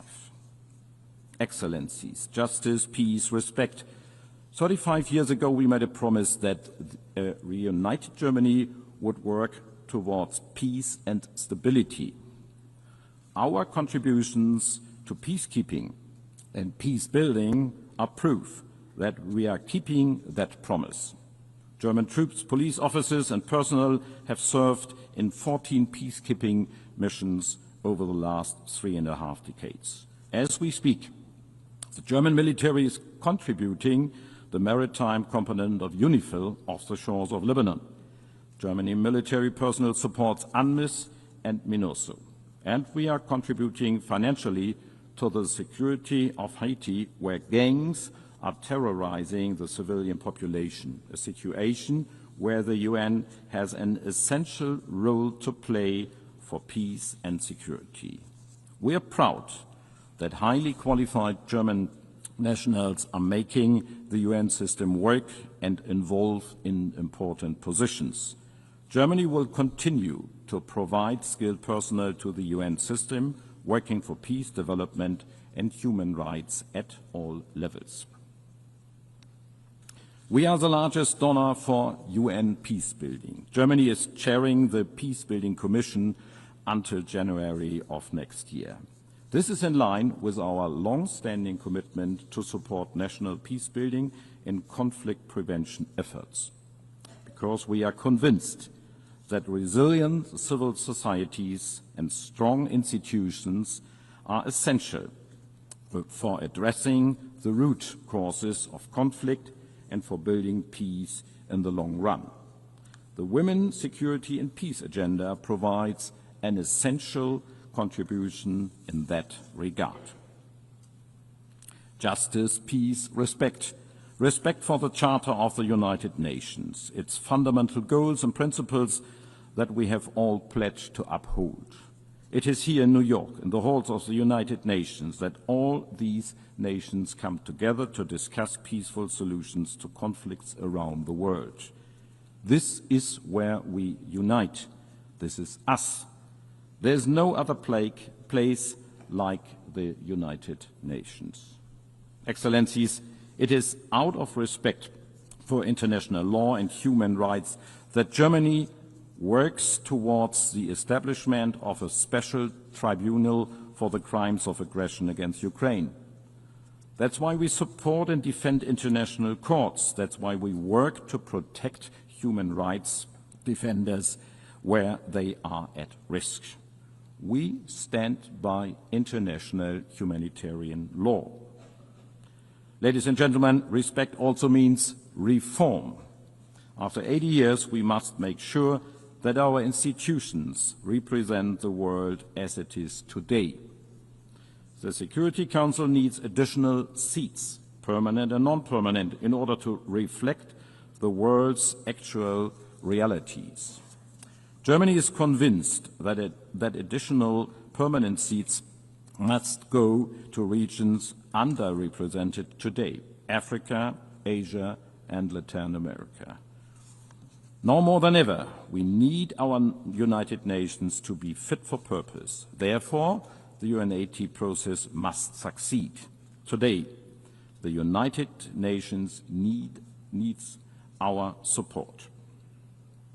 Excellencies, we all would only stand to lose in a world where might makes right, where international rules are obsolete, in a world where treaties are only binding for the weak, and where war is a continuation of diplomacy by other means. Such a world would ultimately be governed by force. Justice, peace, respect, that is Germany's offer to each and every nation represented here in this great hall. It is an offer to listen, to cooperate, to find solutions. It is an offer rooted in our willingness to listen carefully to your concerns. And it is an offer which we are ready to back up.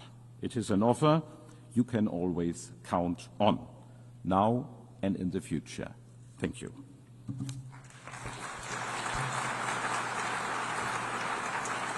I thank the Federal Minister for Foreign Affairs of Germany.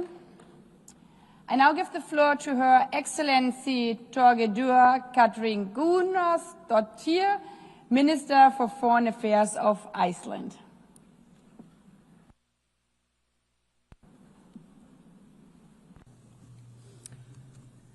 Madam President, Excellencies, at the heart of the UN Charter lies a simple but powerful principle, the dignity and worth of the human person. It is a reminder that the international cooperation is not about institutions for their own sake, but about people, ordinary people whose lives are freer, safer, and more prosperous when nations choose cooperation over confrontation, dignity over domination, rules over force. This vision, born in San Francisco 80 years ago, must remain our compass. Without it, our world would be less free, less just, and far less secure. For Iceland, a small state whose independence and prosperity depend on respect for international law, the rules-based order has been nothing short of essential. And sadly, these very foundations are under siege. Fundamental principles of self-determination and equal rights for all nations are increasingly being undermined and even deliberately abandoned. We see paralysis in the Security Councils, contempt for international law, and a disturbing rise in isolationism and big power politics. This, in turn, contributes to a decline in the public's trust in a system that has brought us so much in the past 80 years. This erosion of the rules-based international order is deeply, deeply dangerous. A world not governed by rules will be a world where the strong impose their will and the weaker, they will pay the price. This may appeal to those who possess such power. There are clear indications that it does. But that is a world we cannot and should not accept. Madam President, Russia's full-scale invasion of Ukraine is not only a blatant violation of the UN Charter, it is a direct assault on this organization itself. And the fact that the aggressor sits on the Security Council entrusted with upholding peace is nothing short of obscene.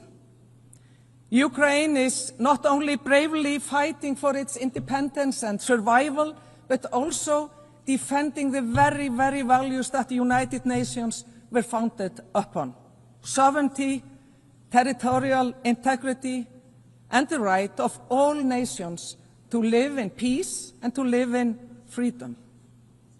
Unfortunately, despite Ukraine's clear willingness and committed efforts by the United States and Europe, the path to peace has not advanced.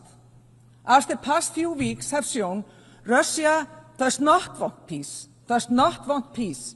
Instead, the Kremlin accelerates brutal attacks on civilians and critical infrastructure in Ukraine.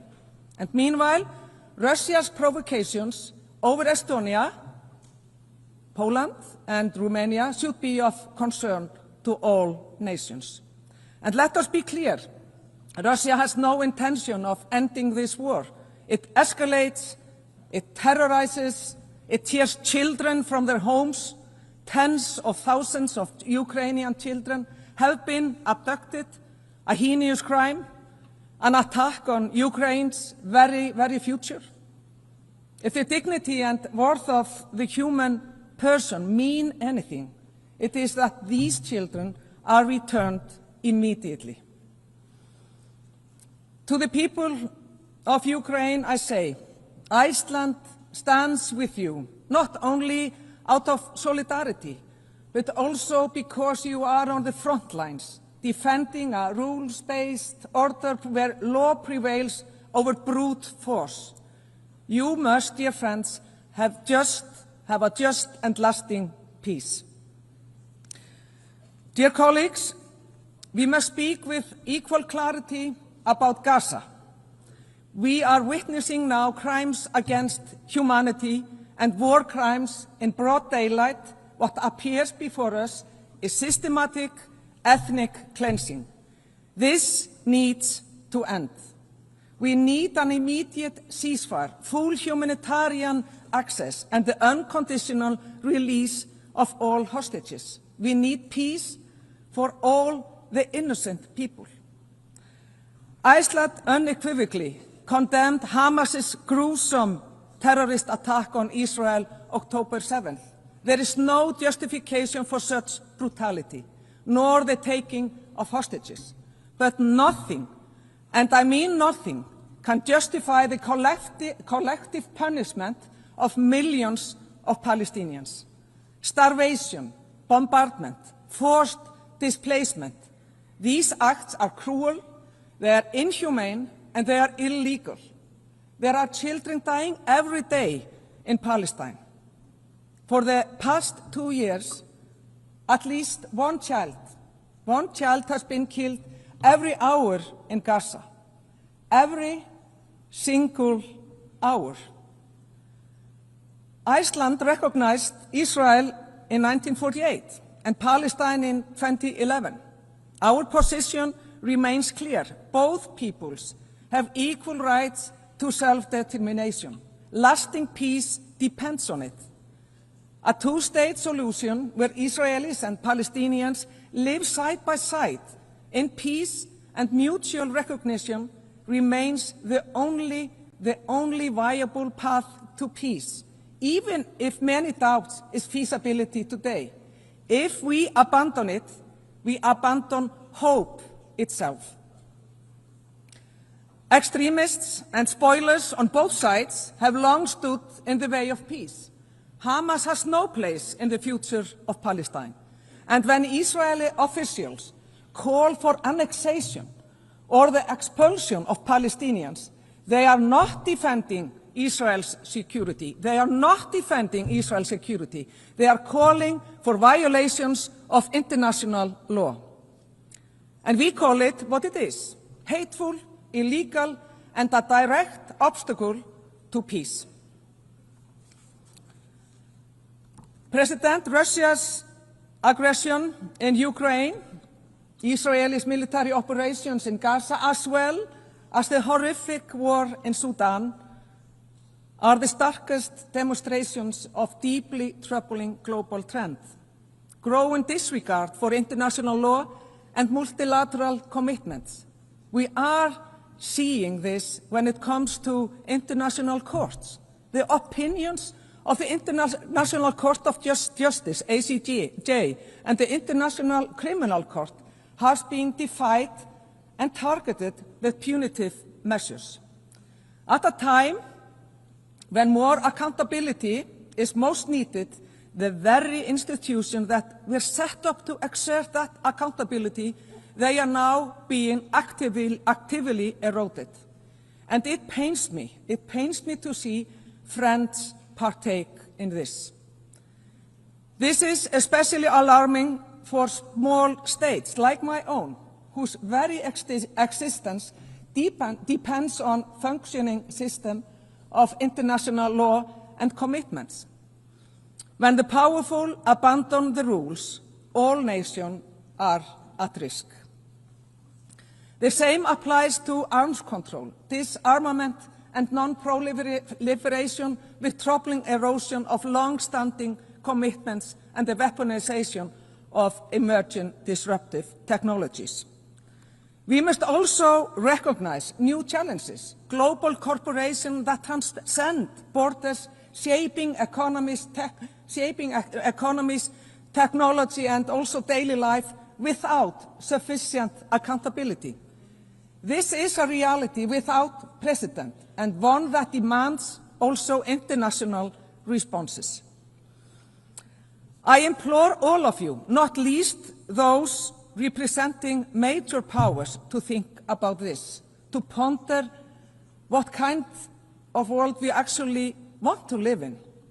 I, for one, know my mind in this respect. Madam President, human rights are not optional. They are not optional. They are universal, indivisible, and fundamental to peace and prosperity. It is a matter of pride for us that Iceland is seen as a global trailblazer in terms of gender equality. 50 years ago, next month, the women of Iceland set out to strike against the systematic inequality in the so-called women's strike. This set us on a path.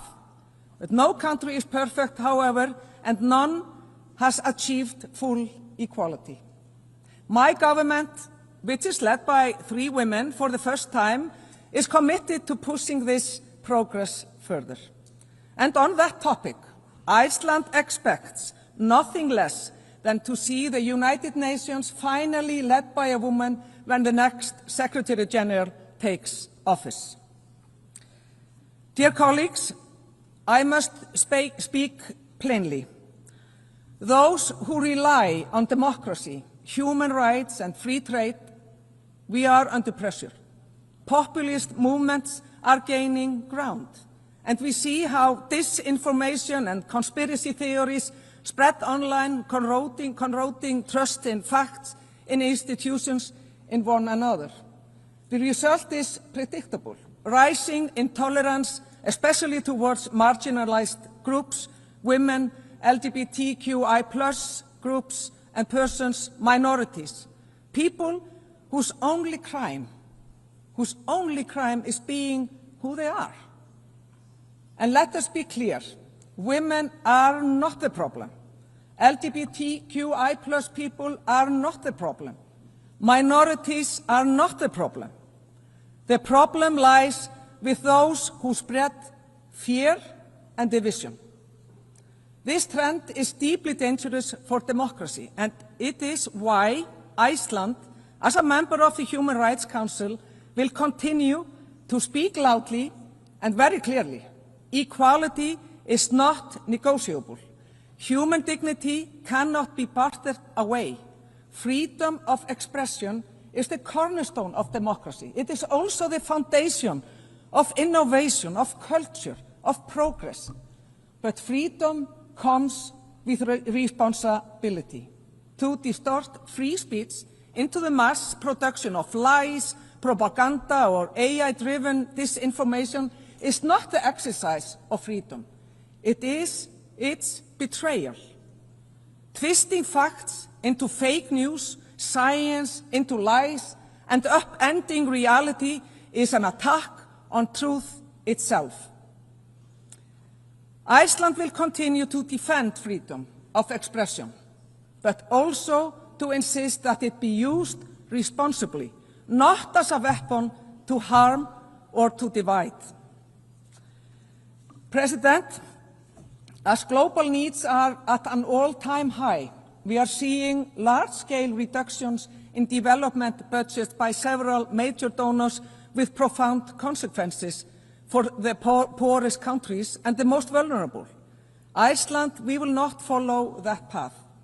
Ultimately, development cooperation is an investment in our common rights and freedom, bringing us towards a more stable, just, and a peaceful world. The climate crisis that we are certainly facing knows no borders. In the high north, where Iceland lies, temperatures are rising more than twice the global average. Glaciers retreat, permafrost thaws, oceans warm. And it is the poorest, those least responsible, who suffer then the most. For us Icelanders, renewable energy is the backbone of our security and also of our independence. And the ocean is our lifeblood, our history, our livelihood, our identity. Its health is inseparable from the fight against climate change and from the protection of biodiversity. The ocean gives, but it also takes. That shared understanding deepens our solidarity with small island states and others who are now on the front lines of sea level rise. Their reality must be faced by the entire UN membership, together, as a global family. Colleagues, the United Nations is not only about states and structures, it is about people, the people who work tirelessly for these organizations, often under immense pressure and even risking their own lives to uphold its ideals. To them, Iceland extends its deepest gratitude. Your dedication reminds us that the United Nations, imperfect as it is, we know that, still has a beating heart, but it is also about us here, the leaders gathered here. These are serious times that demand serious leaders as well. We cannot afford cynicism, short-termism, or the comfort of slogans. We must act with love for our people, with respect for our neighbors, and with wisdom for future generations. This is not naive. This is not naive. It is the essence of responsible leadership, and it is what the world needs from us. President, undermining the very institutions that have advanced peace, prosperity, and human rights over the past 80 years will only deepen the challenges we face. At this critical moment, it is crucial we reverse course so that we can pass on to the future generations that we may have at times taken for granted. The world needs the United Nations, and we have to be strong as we can be. And yes, we face daunting challenges, but our story as a global community is not only of crisis, not at all. It is also one of progress. Apartheid was abolished. Extreme poverty was cut in half. Treaties were created to protect our skies and to protect our seas. These achievements remind us of what is possible when we act together. For Iceland, the choice is very clear. We will always stand for equality, for respect for international law, and for peace, even when the tide turns against us, even when others wish these values silenced. We will not be silenced. We will keep these values alive, because they are the essence of the United Nations, and they are grounded in the dignity and worth of human person. And let us revive the ideals that inspired the founders in San Francisco 80 years ago, and draw on that same spirit today, not for their sake, but for our children's sake. They deserve a world where peace, where justice, dignity, and freedom are not just words on paper, but lived realities. And that is the legacy we must leave them. Thank you so much.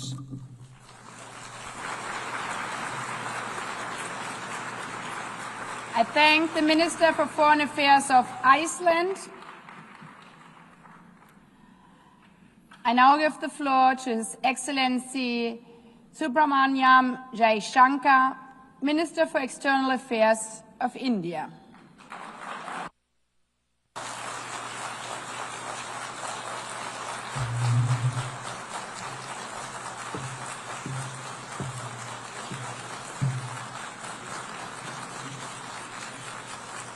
Madam President, Excellencies, ladies and gentlemen, Namaskar from the people of Bharat. We are gathered here 8 decades since the founding of this unique body. The UN Charter calls on us not just to prevent war, but to build peace. Not just to defend rights, but to uphold the dignity of every human being. It challenges us to stand as good neighbors, uniting our strength so that generations to come inherit a world of justice, of progress, and of lasting freedom. Madam President, forces unleashed by history since the founding of the UN propelled this body forward. As decolonization advanced, the world began to return to its natural diversity. The membership of the United Nations quadrupled, and the organization's role and remit grew significantly. In the era of globalization, its agenda evolved even further. Development goals took center stage, even as climate change emerged as a shared priority. Trade acquired greater prominence, while food and health access were recognized as essential to global well-being. Where security was concerned, the UN undertook peacekeeping operations and promoted disarmament discussions. As a result, the UN became a natural platform to debate key global issues. Madam President, we must ask ourselves today, how has the UN lived up to expectations? And just look at the state of the world. There are two significant conflicts underway, one in Ukraine and the other in the Middle East, West Asia.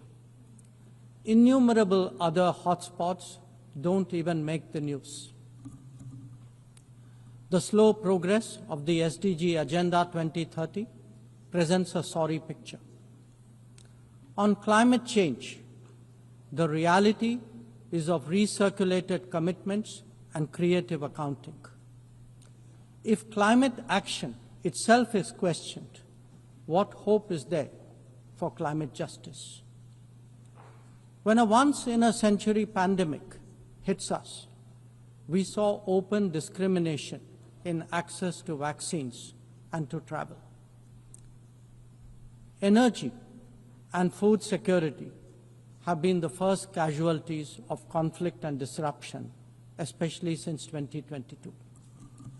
Better off societies insulated themselves by having the first call.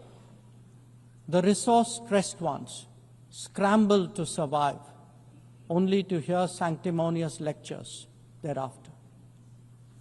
When it came to trade, non-market practices gamed rules and regimes.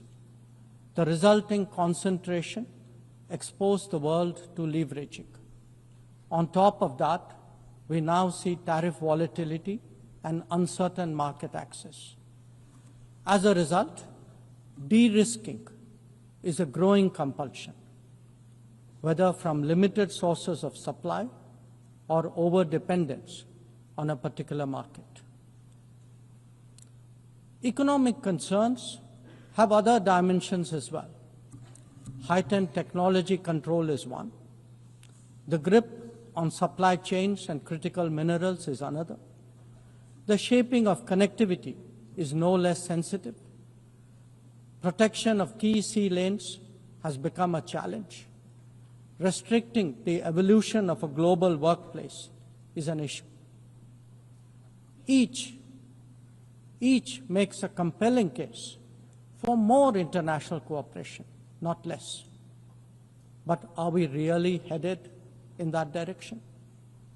And where has the UN actually made a difference? Madam President, as members of the UN, we meet here as sovereign equals. That is not a formalism, but a recognition of the inherent diversity of our world. Understandably, we have different history, traditions, heritage, and culture. For them to coexist, for them to enrich each other, it is imperative that we foster understanding and respect.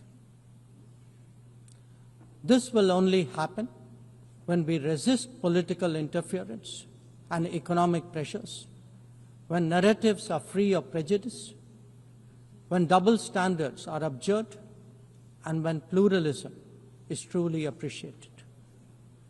Madam President, Excellencies, while asserting our rights, we must also firmly face up to threats. Countering terrorism is a particular priority because it synthesizes bigotry, violence, intolerance, and fear. India has confronted this challenge since independence, having a neighbor that is an epicenter of global terrorism. For decades now, For decades now, major international terrorist attacks are traced back to that one country. UN's designated lists of terrorists are replete with its nationals. The most recent example of cross-border barbarism was the murder of innocent tourists in Pahalgam in April this year. India exercised its right to defend its people against terrorism and brought its organizers and perpetrators to justice. Because terrorism is a shared threat, Madam President, it is essential that there is much deeper international cooperation. When nations openly declare terrorism a state policy, when terror hubs operate on an industrial scale, when terrorists are publicly glorified, then such actions must be unequivocally condemned. The financing of terrorism must be choked, even as prominent terrorists are sanctioned. Relentless pressure must be applied on the entire terrorism ecosystem. Those who condone nations that sponsor terror will find that it comes back to bite them. Madam President, an objective report card will show that the UN is in a state of crisis. When peace is under threat from conflicts, when development is derailed by lack of resources, when human rights are violated by terrorism, the UN remains gridlocked. As its ability to forge common ground diminishes, belief in multilateralism also recedes. Central to the erosion of the UN's credibility has been resistance to reform. Most members strongly desire change, but the process is being made an obstacle to the outcome. It is imperative that we see through this cynicism and purposefully address the reform agenda. The historical injustice done to Africa should be redressed. Both permanent and non-permanent membership of the Council must be expanded. A reformed Council must be truly representative, and India stands ready to assume greater responsibilities. Madam President, today the predicament of the Global South is especially acute. Bharat, under the leadership of Prime Minister Narendra Modi, believes that it has both a duty to contribute and an obligation to motivate. That is why we have undertaken more than 600 major development projects in 78 countries, as well as innumerable community-based initiatives. They range from large infrastructure to small livelihoods, from capacity building to people's welfare, from concrete assets to education and training. Turbulent times require that we step forward during moments of crisis. India has been forthcoming in that regard, especially in its immediate vicinity. Whether it is finance, food, fertilizer, or fuel, we have responded to the urgent requirements of our neighbors. Madam President, climate events and conflicts have created a demand for HADR assistance. Reflecting our growing capabilities, Bharat has endeavored to be a first responder. Be it essential medicines or relief supplies, the operations of a field hospital or limb fitment camps, these efforts covered 19 nations last year. The people of Afghanistan and those of Myanmar saw India extend its hand during recent earthquakes. Our efforts at ensuring safe commerce, combating piracy, and preventing attacks on shipping in the Northern Arabian Sea also bear mention. And the Indian tradition of UN peacekeeping operations continues in the Democratic Republic of Congo, in Western Sahara, Central African Republic, Golan Heights, Cyprus, Lebanon, Abyei, South Sudan, and Somalia. To put it clearly, our soldiers ensure peacekeeping, our sailors protect maritime shipping, our security counters terrorism, our doctors and teachers facilitate human development the world over, our industry produces affordable products, our techies promote digitization, and our training facilities are open to the world. These remain the core of our foreign policy. Madam President, each one of us has the opportunity of contributing to peace and prosperity. In the case of conflicts, especially Ukraine and Gaza, even those not directly involved have felt its impact. Nations who can engage all sides must step up in the search for solutions. India calls for an end to hostilities and will support any initiative that will help restore peace. The last decade in Bharat has also seen transformative changes due to the vision of Prime Minister Modi. Our digital public infrastructure has redefined governance and enabled delivery of public services on an unprecedented scale.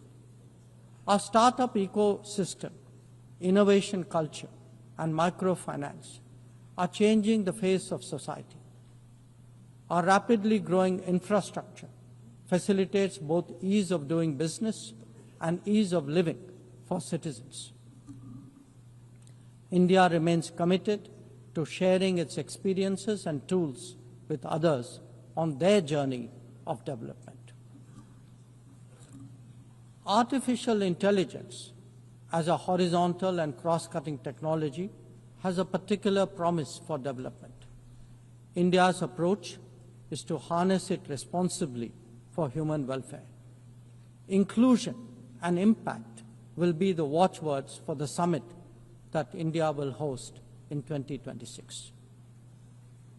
Madam President, Bharat approaches the contemporary world guided by three key concepts. One, Atmanirbharta, or self-reliance. That means developing our own capabilities, building our own strengths, and nurturing our own talent. We see its results already, be it in manufacturing, in space programs, in pharma production, or in digital applications. Make, innovate, and design in India also benefit the world. Two, Atma Raksha, or securing oneself. We remain determined to protect our people and secure their interests at home and abroad. That means zero tolerance for terrorism, robust defense of our borders, forging partnerships beyond, and assisting our community abroad. And three, Atma Vishwas, or self-confidence. As the most populous nation, as a civilizational state, as a rapidly growing major economy, we are confident about who we are and what we will be. Bharat will always maintain its freedom of choice and will always be a voice of the Global South. Madam President, these are certainly challenging times for the international community. Many of our assumptions and expectations no longer hold. In such circumstances, it is imperative to stay strong, to hold firm, and to deepen friendships. International cooperation must prevail because islands of prosperity cannot flourish in an ocean of turbulence. A world order requires common purpose, as it does empathy for others. That is where we look to the United Nations. Madam President, every member who can make this world a better place must have the opportunity to do their utmost. And for that to happen, reformed multilateralism is the obvious way. The 9th decade of the UN must be one of leadership and hope. Bharat will do its fair share and more. I thank you.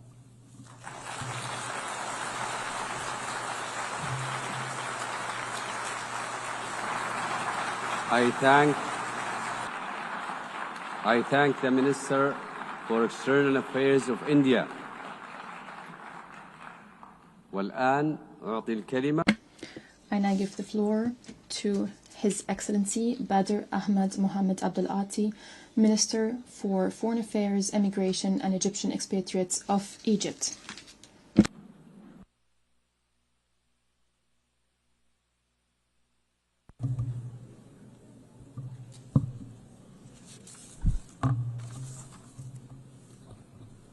In the name of God, the Merciful, the Compassionate, Your Excellency Annalena Baerbock, President of the General Assembly, Your Excellency Antonio Guterres, Secretary General of the United Nations,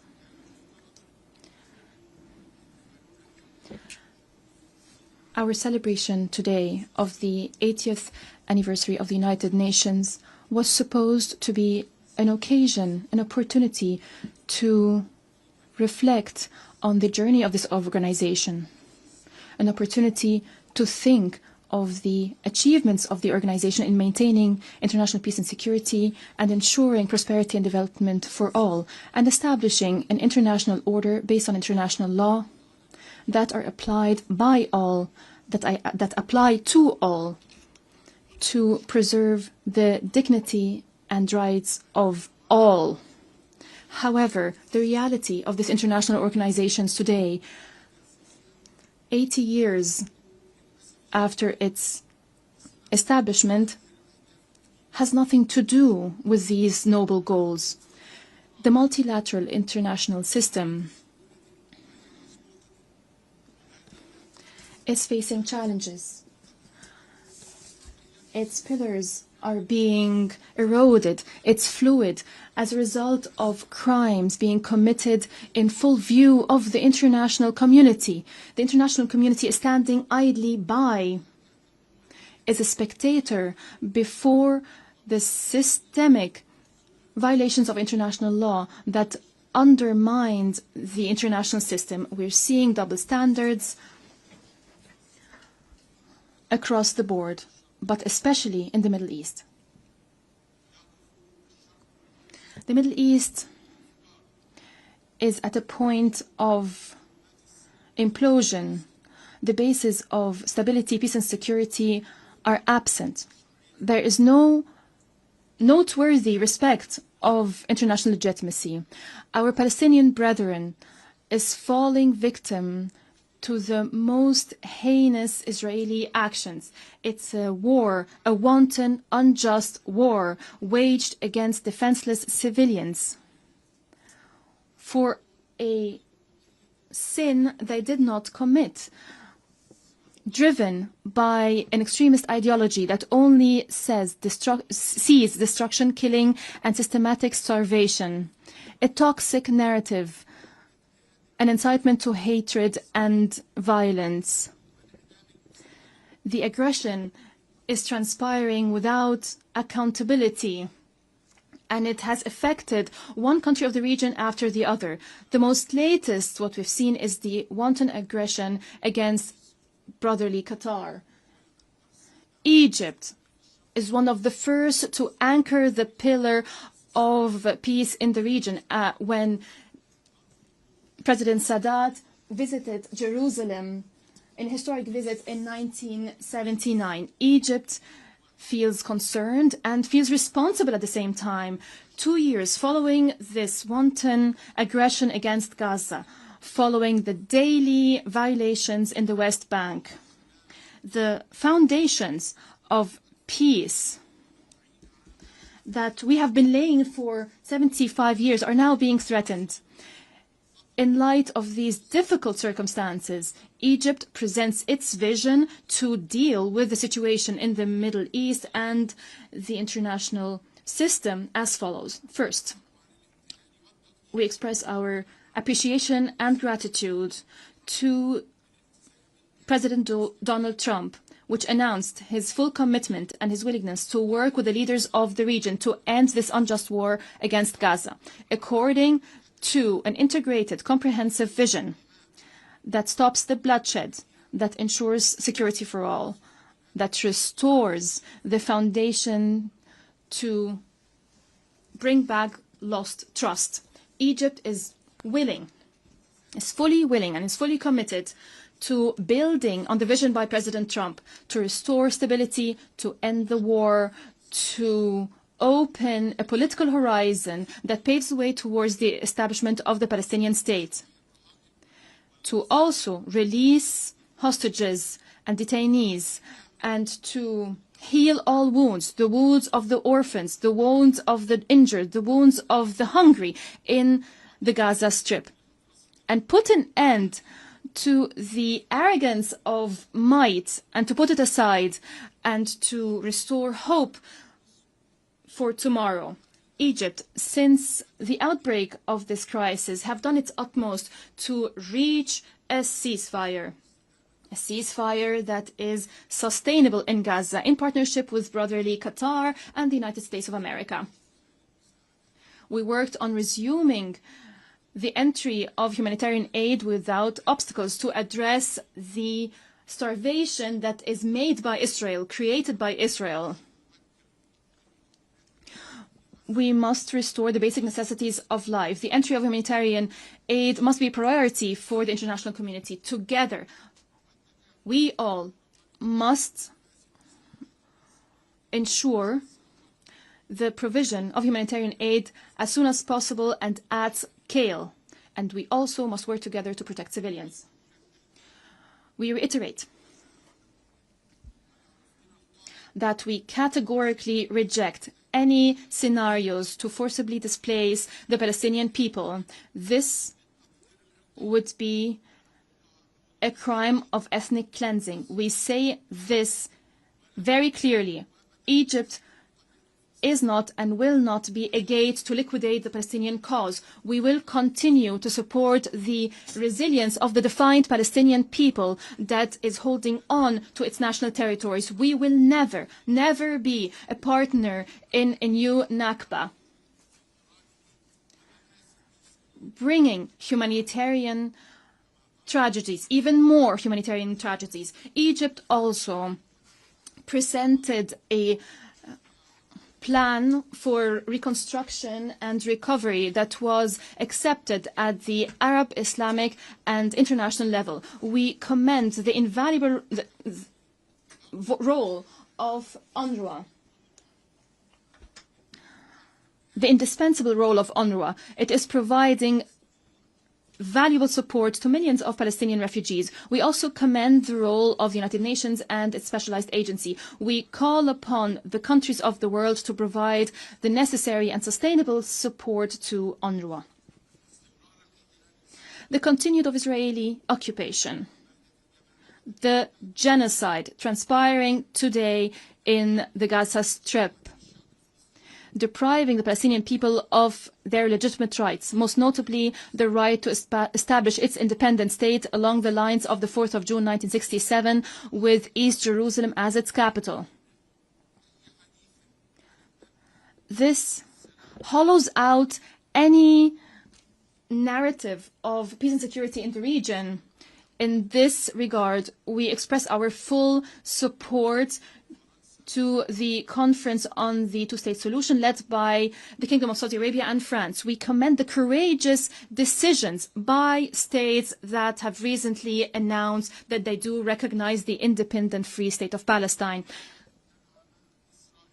Israel cannot be secure when others are not secure. The region cannot see stability without an independent state of Palestine. International resolutions contain the parameters necessary to settle the conflicts of the region. What we need is insight, wisdom, political will, and understanding the lessons of the past. We need foresight. In this context, we warn of the continuation of oppressive policies and irresponsible Israeli practices to close the door on peaceful coexistence and regional cooperation. In light of these challenges, Egypt and Saudi Arabia presented a joint vision for security and cooperation in the region, adopted by the League of Arab States. This would be the foundation for a new vision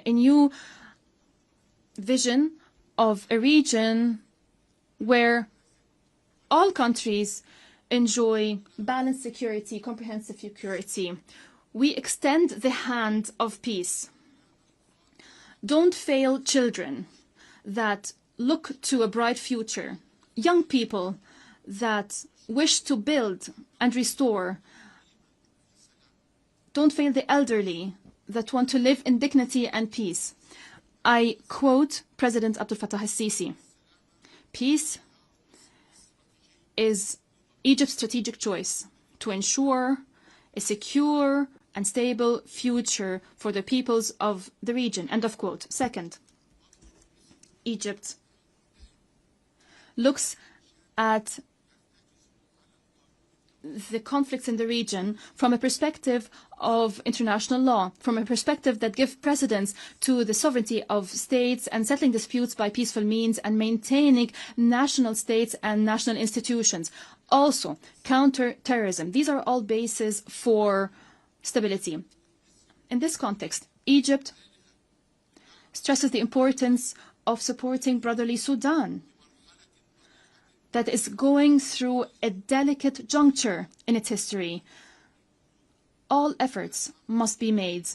We strongly support maintaining and preserving the institutions of the Sudanese state, including the Sudanese National Army. We're working in cooperation with the Sovereignty Council and international partners as part of the International Quartet to restore stability, peace and security in the Sudan, based on national Sudanese ownership to fulfill the aspirations of the brotherly Sudanese people. We also firmly support brotherly Libya and its national institutions. Presidential elections, parliamentary elections must be held simultaneously as soon as possible. It is important for all foreign forces and mercenaries and foreign fighters to leave Libya. If we are serious about peace and security in Libya, this would consolidate stability and security and would unite Libyan institutions and allow it to extend its authority over all Libyan territory.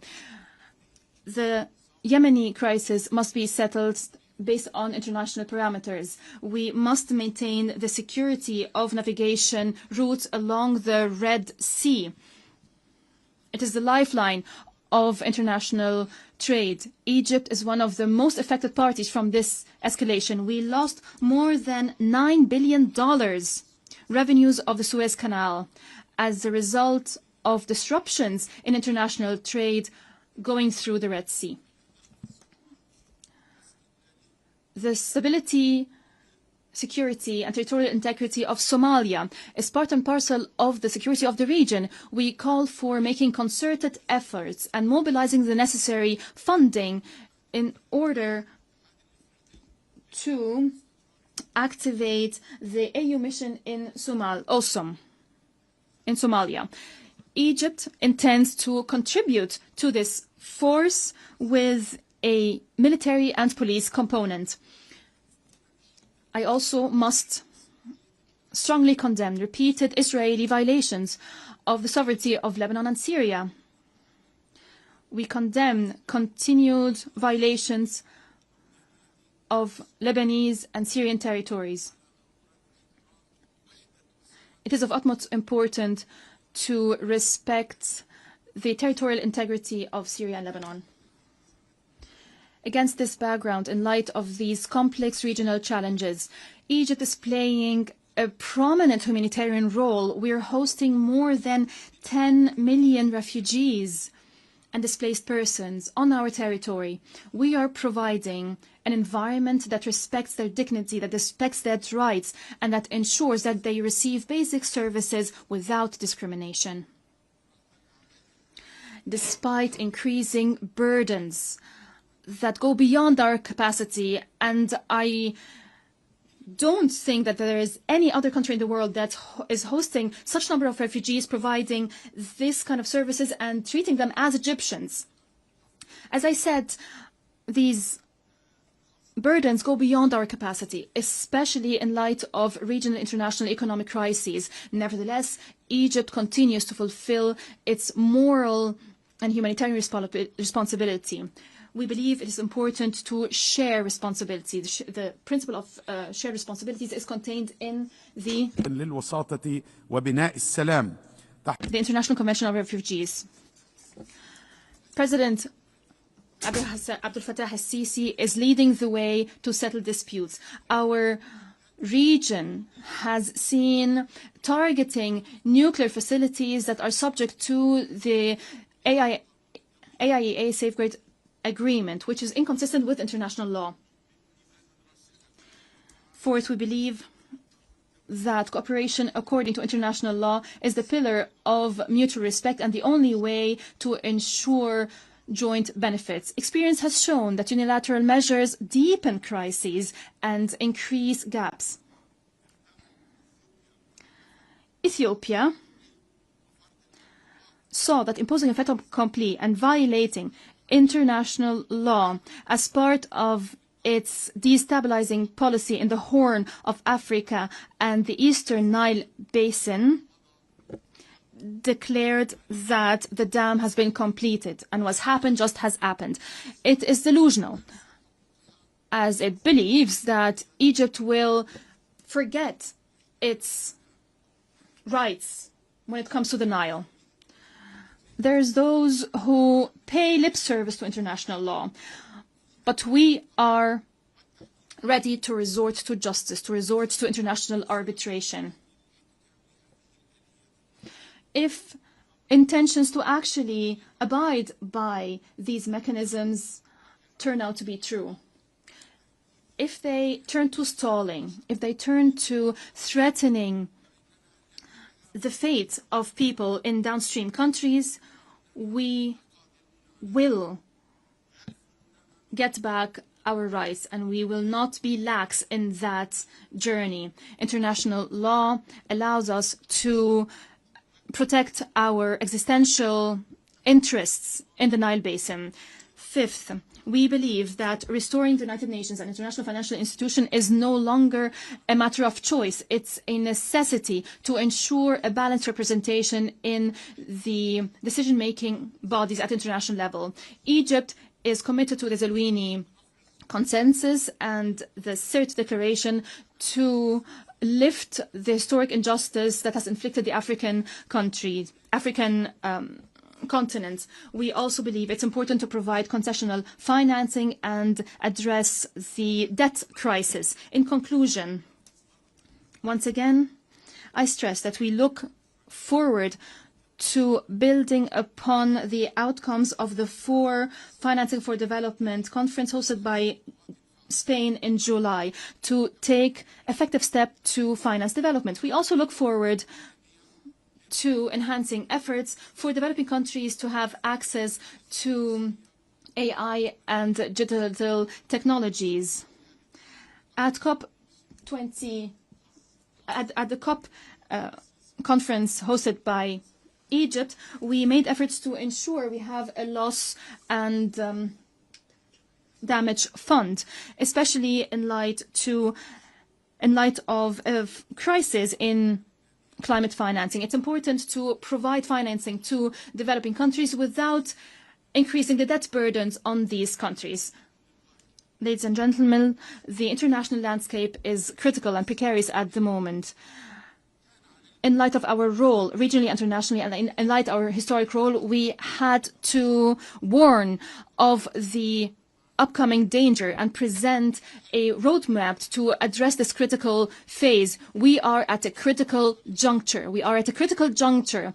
Either the Middle East would go back to reason, to go back to international law, or we rush towards a state of chaos that some might think would be able to control by force, by the arrogance of force. However, experience and history has shown that using force would inevitably lead to a disaster, and the first to be affected by that are those who have used force. I stress that Egypt, as a founding member of the United Nations, remains, after 80 years of the existence of this United Nations, we remain committed to international law. We remain committed to enhancing multilateral action, as we recognize that absence of international governance will affect us all. We have a negative impact on us all. There is no alternative to committing to international law and to enhance the implementation of international law. There is no alternative to holding violators of international law accountable. There is no country above the law. There is no country, whatever it is, that cannot be held to account. All this to maintain international peace and security, to achieve sustainable development, and to promote human rights. In conclusion, I quote President Abdel Fattah al-Sisi: peace is not born out of force and bombardment. It's not born out of normalization that peoples reject. Peace is only built on understanding, equity, and justice. I thank you very much.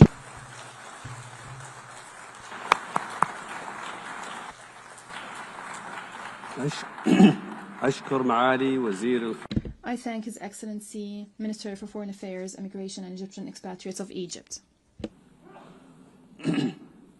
I now give the floor to His Excellency Maxim Zhukov, Minister for Foreign Affairs of Belarus.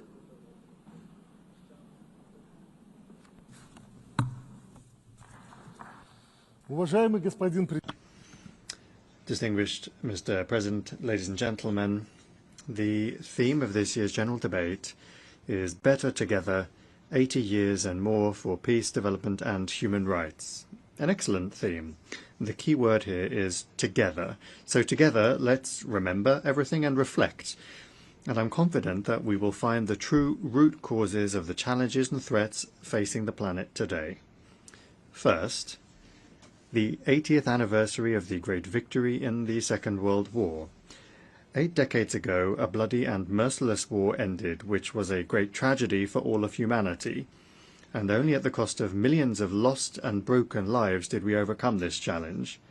The contribution of the United States and Great Britain to great victory is obvious, as is that of the Chinese people who threw off the yoke of Japanese militarism. However, the decisive factor was the feat of the Soviet people, a multinational people who fought down to the last drop of blood for their freedom and the freedom of oppressed peoples. Note that they did not hand over the keys to their cities to the conquerors, they did not hide behind pro-Nazi collaborationist regimes, they did not supply the Nazi regime with equipment and soldiers. Back then, 80 years ago, this was obvious. The liberators were greeted with flowers and rejoicing in the capitals of Europe, monuments and memorials were erected in their honor, and streets and cities were named after them.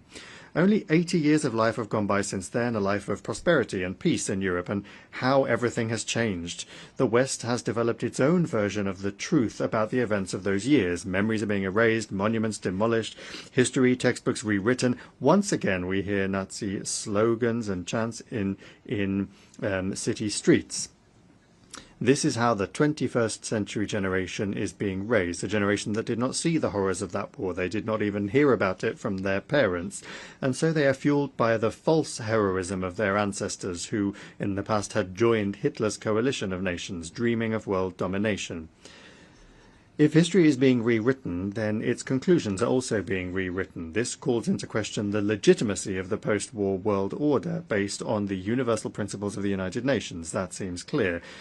And it seems that they were forced into doing so, the West was forced into doing so for a certain period of time. The collective West was at that time forced to share the burden of responsibility for the fate of the planet with the so-called Soviet bloc, to set aside their thoughts of world domination for a while and to wait, of course, to wait for events to come to pass that would allow everything to be turned on its head.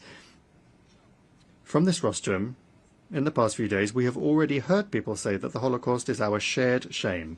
Why is it our shared shame?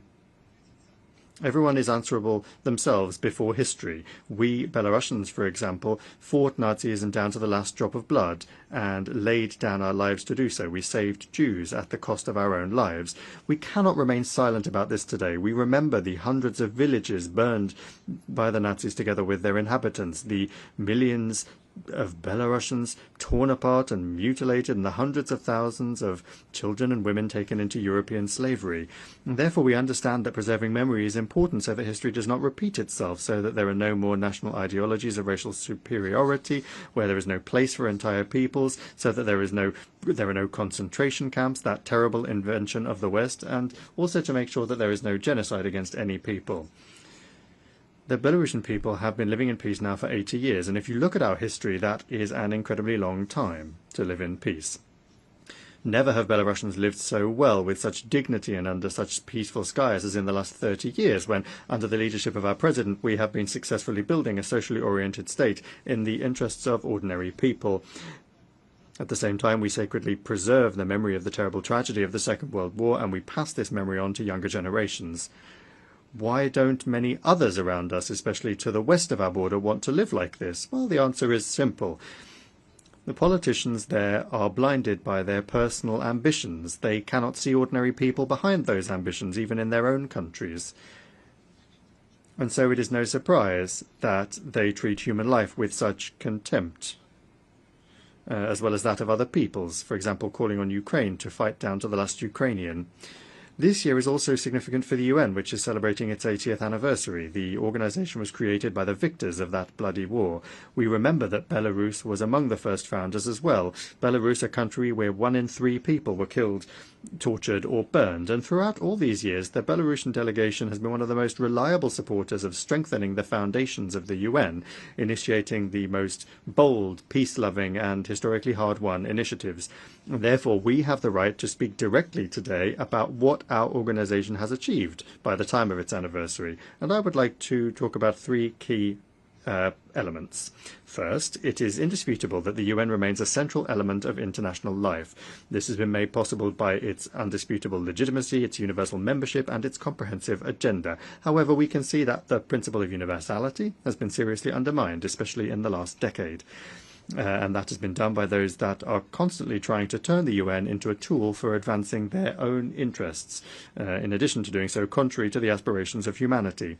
Secondly, the UN is indeed preserving the planet from another world war. Its key mechanism, the Security Council, allows the great powers to discuss matters of war and peace at the table rather than on the battlefield. However, unfortunately, this body is being used less and less. Its influence on world affairs is no longer what it used to be, and let's be honest, the UN has proved incapable of preventing many of the bloody regional conflicts of our time, and the further thing goes on, the more this is true. Thirdly, a huge network of international structures has been created under the UN, and a multitude of legal documents have been developed. This infrastructure provides an opportunity for effective interaction across the entire spectrum of human activity. But if you look closely, only some of the UN structures remain truly effective and are actually fulfilling their functions. Why is this happening? Well, it's obvious. The organization has to keep up with the times. That requires reform, which our Secretary General Antonio Guterres has been talking about, and first and foremost, that of the UN Security Council. And here I'm talking inter alia about expanding the category of permanent members to include developing countries from Africa, Latin America, and Asia.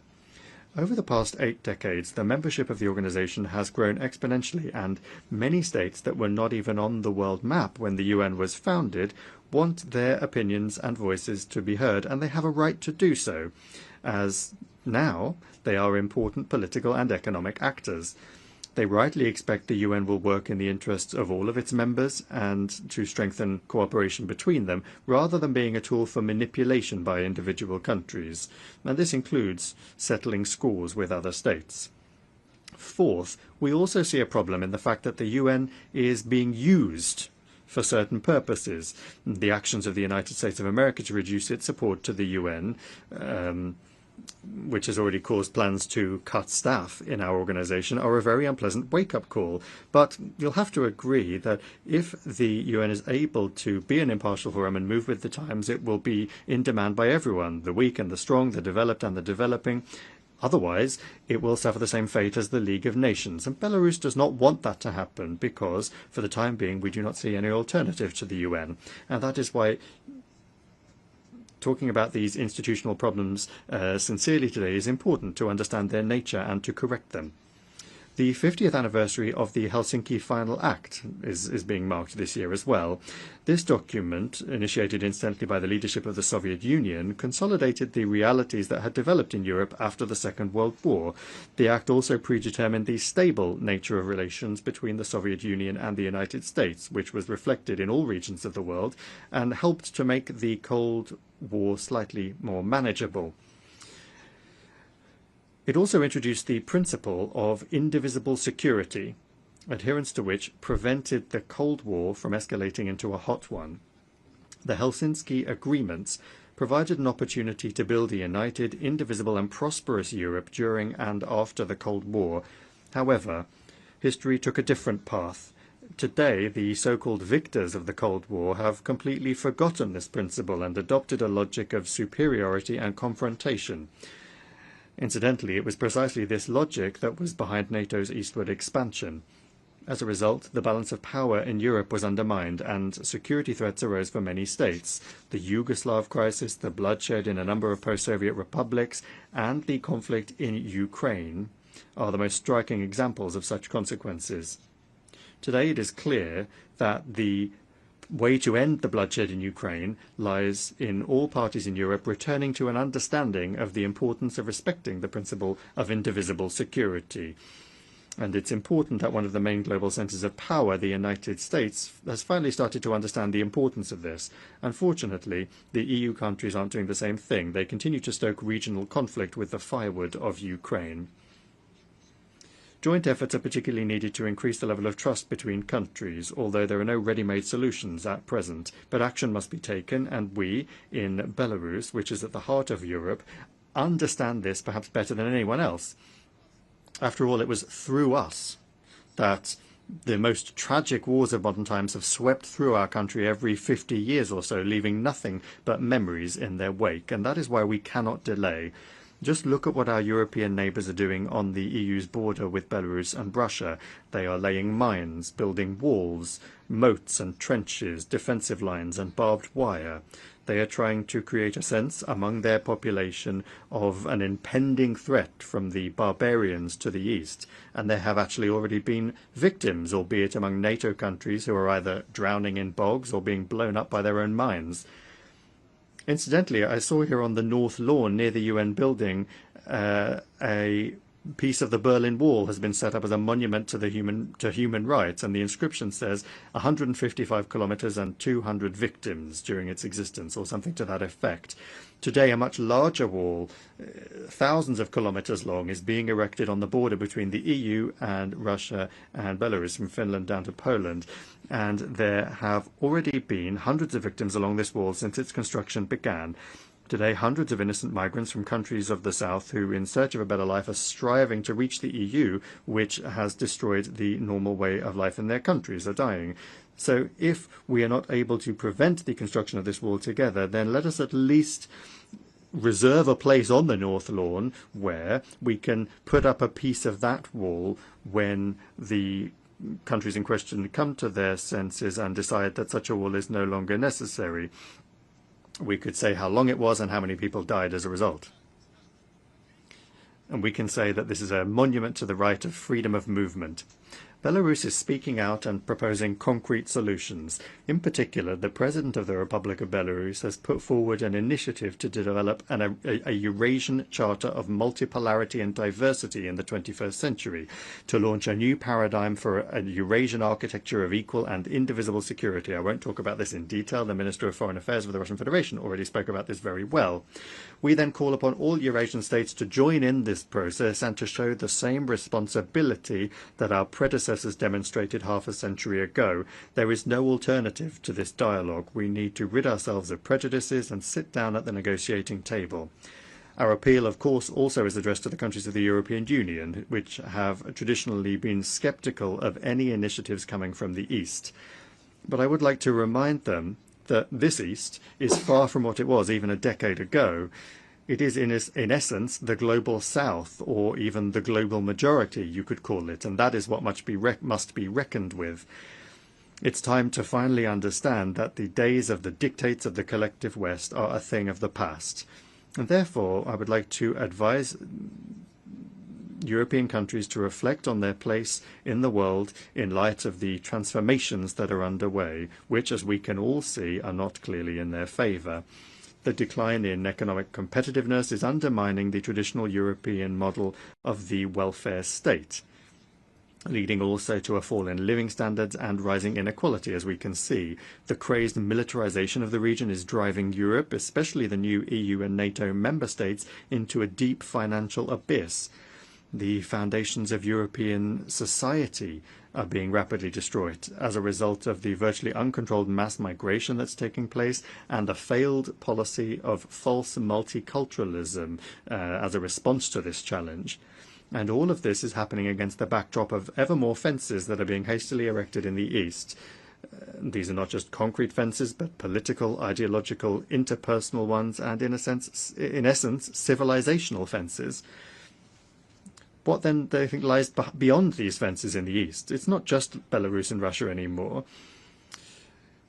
There's also the Indian Ocean, and as our Chinese friends say, a community of shared destiny and shared responsibility for the future of humanity that is stretching all the way to the Pacific horizon that exists there, with the weakening of customs and physical borders, the strengthening of cooperation across the entire spectrum of pressing issues, the development of interpersonal contacts and multifaceted interaction.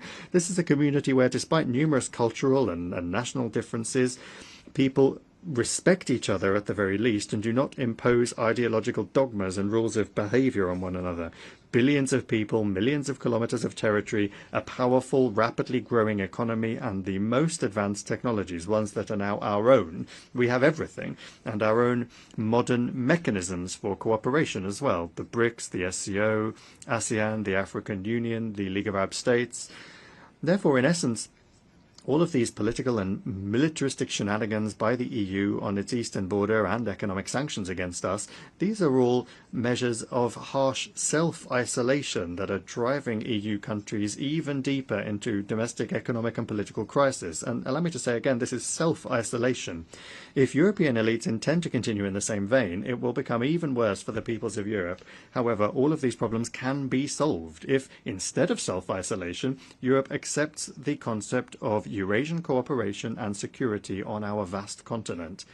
And another thing, this year we are marking the quarter century that has passed since, from the rostrum of the General Assembly, one of the greatest hopes and promises in the history of the United Nations were voiced. A full 25 years now separate us from the Millennium Summit, at which the Millennium Development Goals were adopted. At that time, it seemed that with the dawn of a new millennium, we were also entering a new era, one of beneficial globalization and universal prosperity. Where do we find ourselves a quarter of a century later? On the one hand, we have become even more interconnected and interdependent, and this is thanks to technological development, which is constantly changing the concepts of time and space. But on the other hand, multiple fault lines have emerged that completely negate all of the positives. Consider the following figures. In 2000, there were around 50 million displaced persons in the world. Today, there are more than 120 million. More than 1 billion people on the planet still live in multidimensional poverty.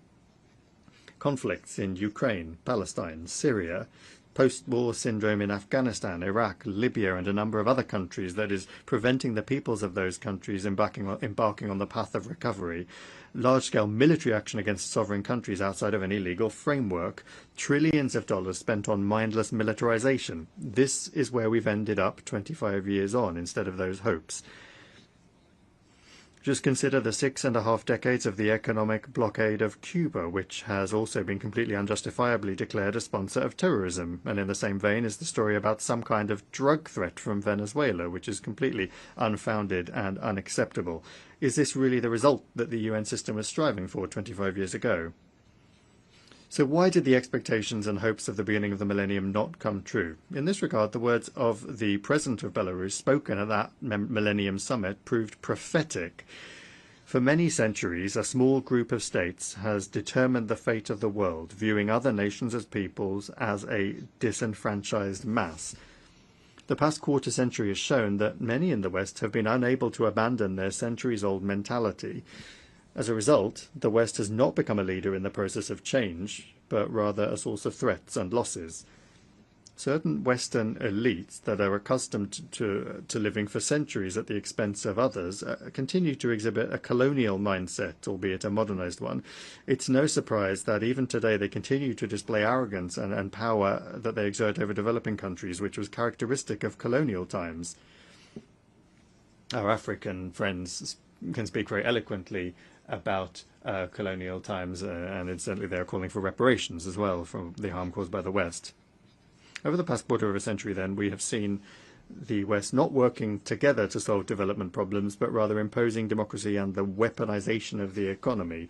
This policy has spawned many wars, chaos, millions of refugees, created barriers to international trade, undermined global food security, entrenched poverty, hunger, and inequality, and the international organizations, chief among them the UN and the WTO, have been sidelined.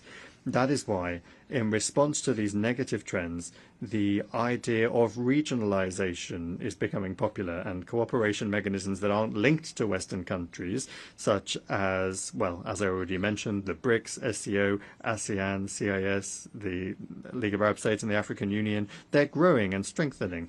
They reflect the interests of the global majority countries. They work on the basis of mutual respect, equality and consensus, rather than domination and plunder. They essentially are forming a fair multipolar economic architecture for development. And it's only natural then that the Chinese President Xi Jinping has put forward a very timely initiative on global governance, which Belarus fully supports. Mr. President, the words of the great Italian thinker of the past century, Antonio Gramsci, who wrote "From a fascist prison," are more relevant today than ever. The old world is dying and the new world is struggling to be born. It is indeed paradoxical that even today the new world is being born in agony because the old world does not want to quietly leave the stage. We're not the ones destroying the old world.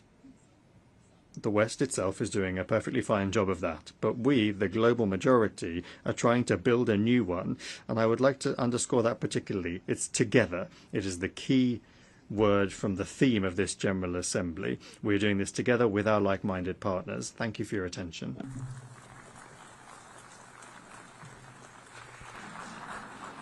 I thank the Minister for Foreign Affairs of Belarus.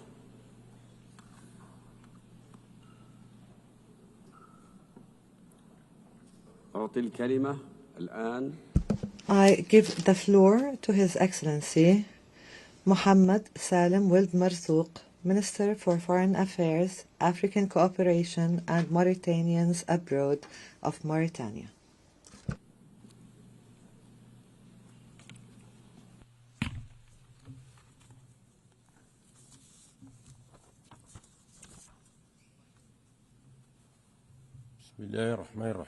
In the name of God, the Merciful, the Compassionate.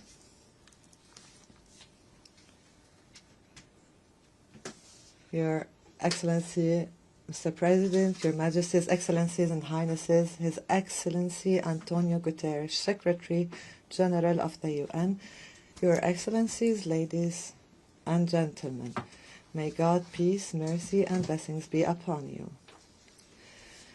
I would like at the outset to extend my warmest congratulations to Her Excellency Ms. Annalena Baerbock on her assumption of the presidency of the 80th session of the General Assembly. I am confident that her rich experience and her high competence will contribute to her successful leadership of this session. I would like to also extend my sincere thanks to His Excellency Philemon Young for the highly competent leadership of the 79th session. I also extend my thanks to His Excellency Mr. Antonio Guterres, the Secretary General of the UN, for his tireless efforts to develop and enhance the role of the UN. Mr. President, ladies and gentlemen, I'm pleased to convey to you the greetings of His Excellency Mr. Mohammed Ould Sheikh Al Ghazouani, President of the Islamic Republic of Mauritania, and his wishes for the success of the 80th session of the GA. His Excellency honored me by allowing me to deliver on his behalf the address of the Islamic Republic of Mauritania. This session, of course and naturally, represents an opportunity to celebrate 80 years of achievements by our organization in the service of humanity as a whole and in various fields.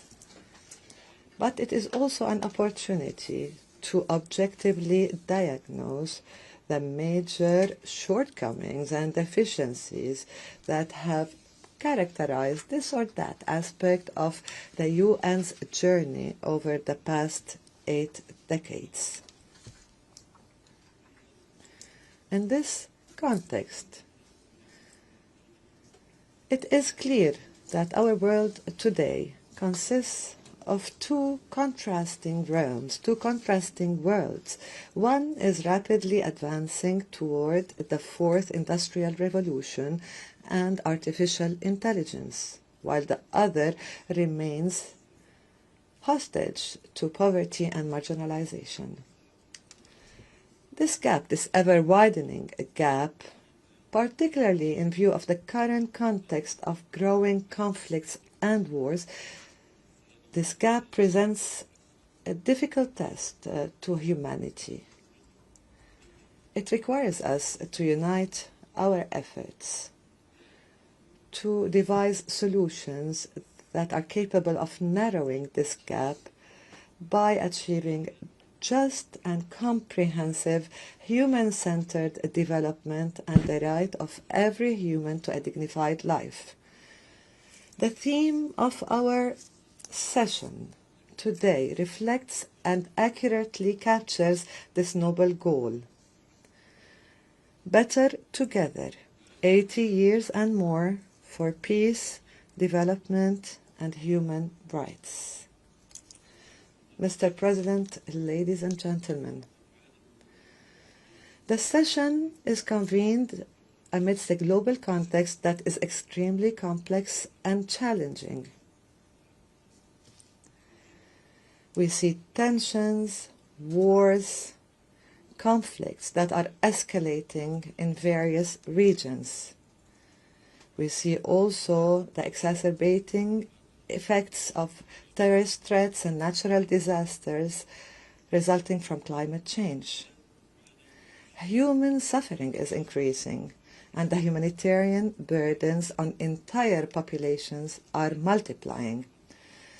This exposes international peace and stability to increasing risks and reinforces the need for a more effective role of the UN. Amidst all of this, the genocidal war being waged against our people in Gaza is a true litmus test to the human conscience and the credibility of the international system. We in the Islamic Republic of Mauritania condemn this aggression and this genocidal war and reiterate our support for the Palestinian people, and we stress that violence cannot bring lasting peace and security, and that stability in the Middle East as a whole depends inevitably on enabling the brotherly Palestinian people to realize their right to establish an independent state with East Jerusalem as its capital, in line with relevant international resolutions and the Arab Peace Initiative. In this context, we are pleased to have seen the momentum in the efforts to recognize the State of Palestine. That was powerfully demonstrated by the overwhelming vote in the UN General Assembly in favor of the New York Declaration on the implementation of the two-state solution, which was the outcome of the high-level international conference that was held in July 2025 at the initiative of the Kingdom of Saudi Arabia and the Republic of France. I have here to thank, on behalf of my country, the Kingdom of Saudi Arabia and the Republic of France for organizing the aforementioned conference despite all the challenges and the obstacles. I commend the positions of those countries that have recognized the State of Palestine, and I hope that other countries will follow suit in upholding the principles of truth and justice until Palestine becomes a full member of the United Nations. In the same vein, my country reiterates its strong condemnation of the recent Israeli aggression against the brotherly state of Qatar, which constitutes a flagrant violation of this country's sovereignty and of all international norms and conventions. We also affirm our support for peaceful solutions in Libya, Sudan, Yemen, and Syria.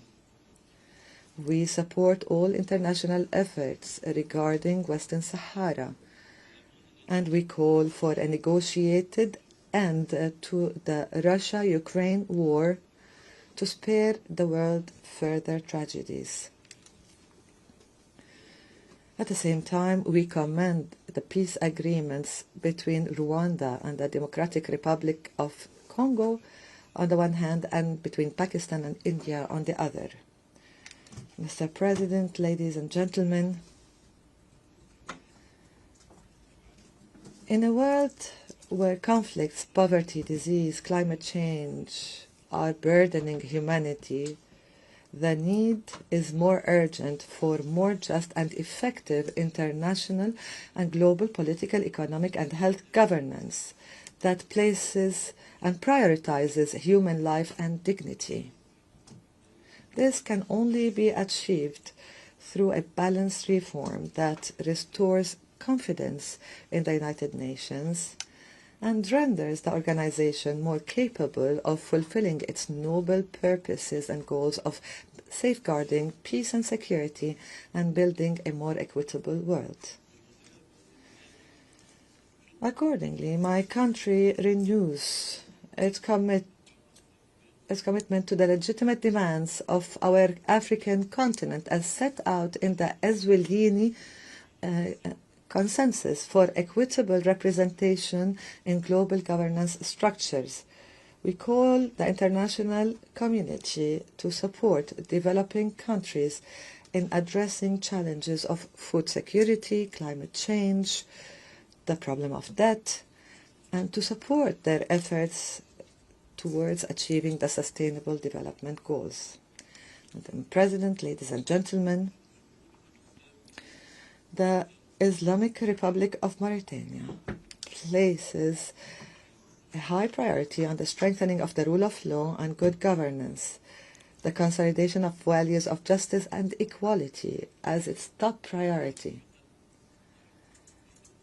Therefore, we have implemented a range of strategies and reforms aiming at promoting transparency in the management of public affairs, reforming and enhancing the independence of judiciary, supporting the role of the Parliament in oversight and accountability. This will ensure fighting against corruption and the protection of rights and freedoms, as well as strengthening the trust among the different national components. In the same context, and in an attempt to reinforce our status and image as a land of stability and consensus and a state of law, His Excellency President Mohammed Al-Ghazwani has chosen to make a dialogue a constant approach in managing all public affairs, making sure to engage all Mauritanians and consolidate good governance. In terms of social cohesion, protection of social cohesion, that is, my country is placing development at the service of citizens everywhere through structured programs that embody spatial justice. It is building dams, constructing schools, establishing health centers, providing the foundations for a decent life for thousands of families in villages and cities and rural areas, strengthening national solidarity in full harmony with the process and in parallel with the process of consolidating the rule of law and the foundations of good governance. We have a comprehensive health coverage program that has provided insurance for vulnerable families. The number of beneficiaries increased by 147% between 2019 and 2024, with universal health coverage reaching approximately 21% of the total population. As for human rights, my country has strengthened its human rights frameworks and systems by combating the effects of slavery in all its forms and confronting human trafficking through well-established legal and institutional mechanisms. Mauritania hosts approximately 250,000 refugees from Mali, and we have completed the conciliation of the legal status of more than 150,000 migrants in conditions that fully respect their rights and preserve their dignity. As part of its priority to human development, our country has launched a comprehensive educational reform process with the participation of educational stakeholders. The process aims at developing educational programs, teaching methods, promoting the values of citizenship, in addition to developing vocational training programs to better equip young people for the labor market. Women's role in the public and political life has also been strengthened, improving their access to health services. In the field of combating terrorism and extremism, my country adopts an integrated strategy that combines security measures on the one hand, intellectual and educational approaches on the other, and promotes the values of justice nationally and also in the framework of regional and international cooperation. On the economic front, the country continues to diversify its economy to enhance the ability to create job opportunities and confront crises. We recorded a growth rate of 5% in 2024, while inflation rates are expected to not exceed 2.5%. In terms of energy transition and sustainable development, the country has witnessed the launch of major projects, including a 300 million hybrid renewable energy plant, and the adoption of a green hydrogen law and the signing of major international agreements, in addition to the launch of the World Bank-supported DREAM project.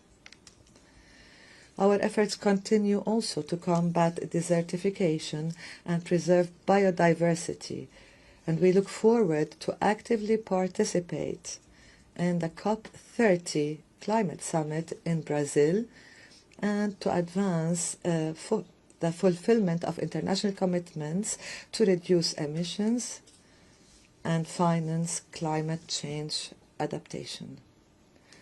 Mr. President, ladies and gentlemen, the Islamic Republic of Mauritania is committed to work on strengthening multilateral cooperation and reform the international political and financial governance system in a manner that strengthens our collective ability to achieve sustainable development.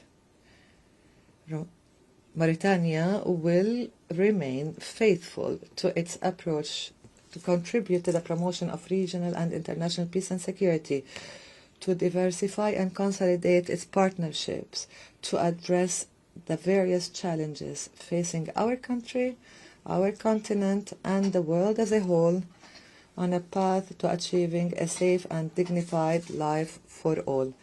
Thank you for your attention. May peace, mercy, and blessings of God be upon you.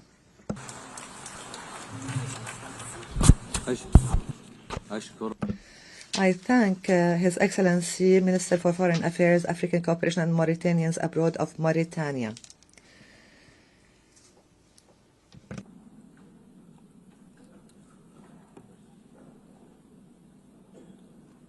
I now give the floor to Her Excellency Auna Silvia Tusoyo, Minister for Foreign Affairs of Romania.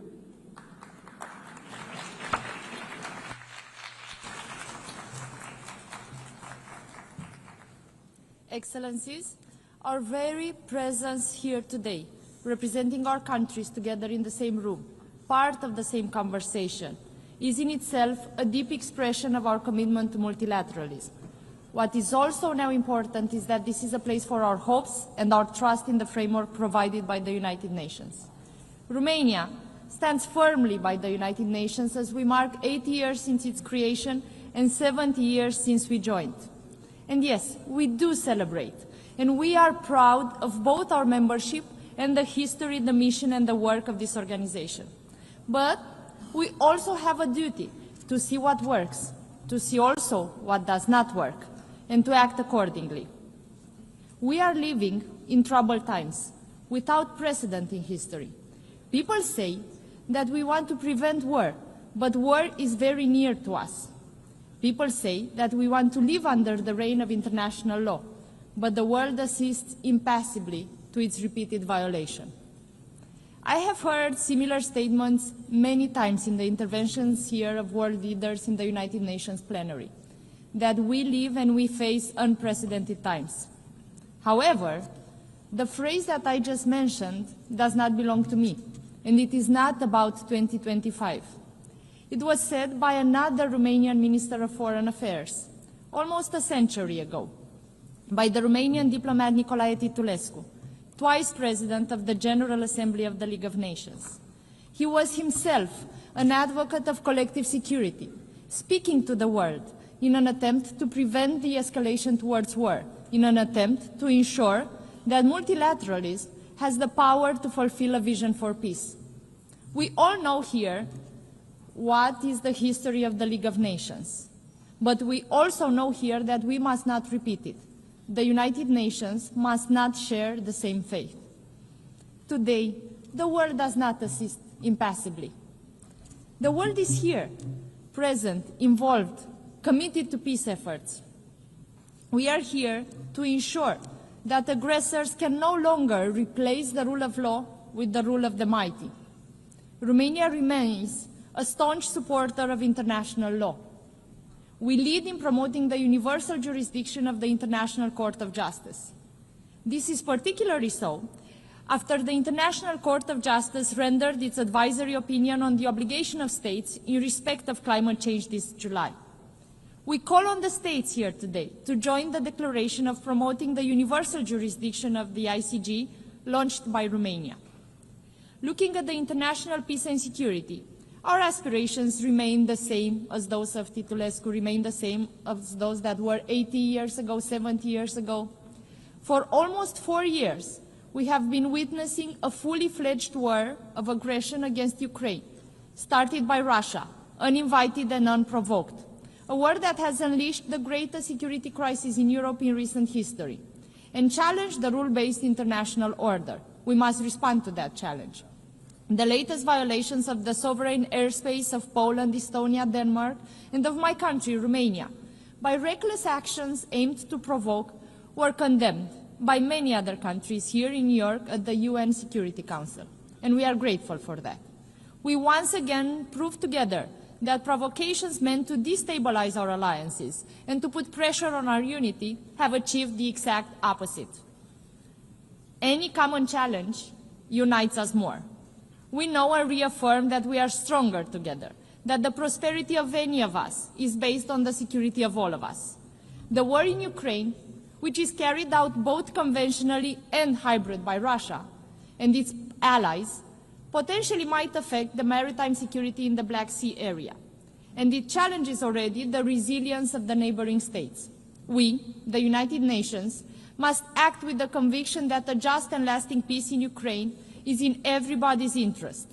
We welcome the ongoing US and European leaders' efforts in that respect, and we urge for an immediate, complete and unconditional ceasefire.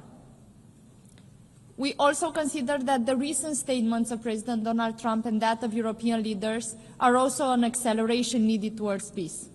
In the meantime, Ukraine continues to need our support and our solidarity. In full accordance with the UN Charter, Ukraine has the right to protect its sovereignty, its independence and territorial integrity, and has the support of its people to do so.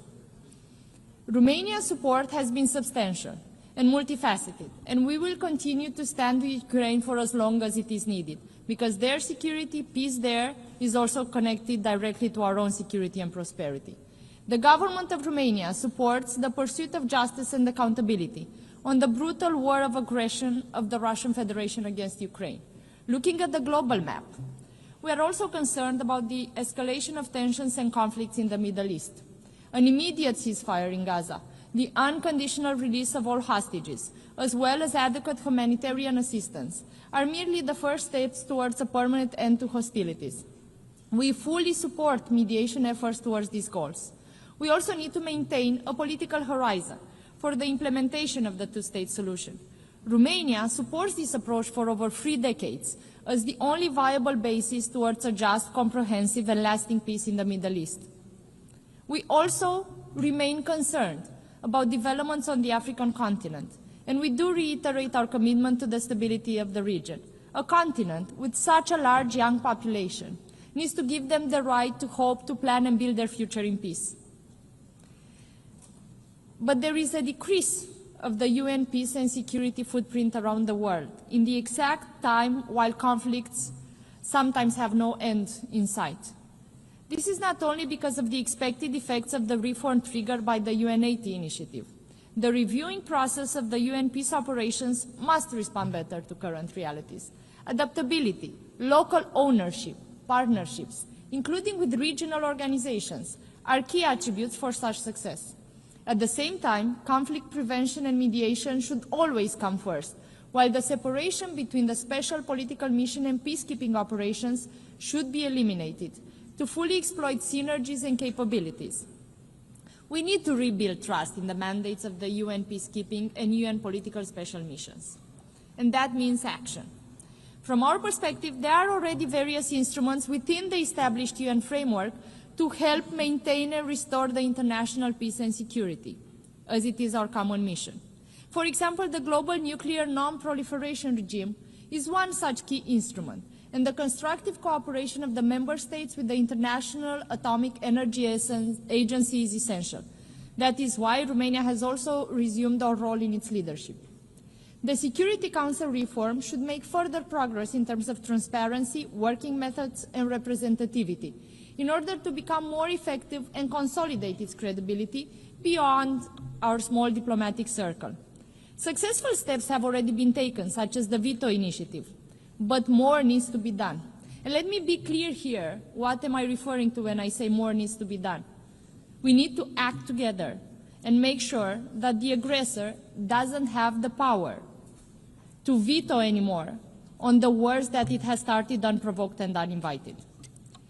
The General Assembly has its own role in the area of peace and security, according to the UN Charter.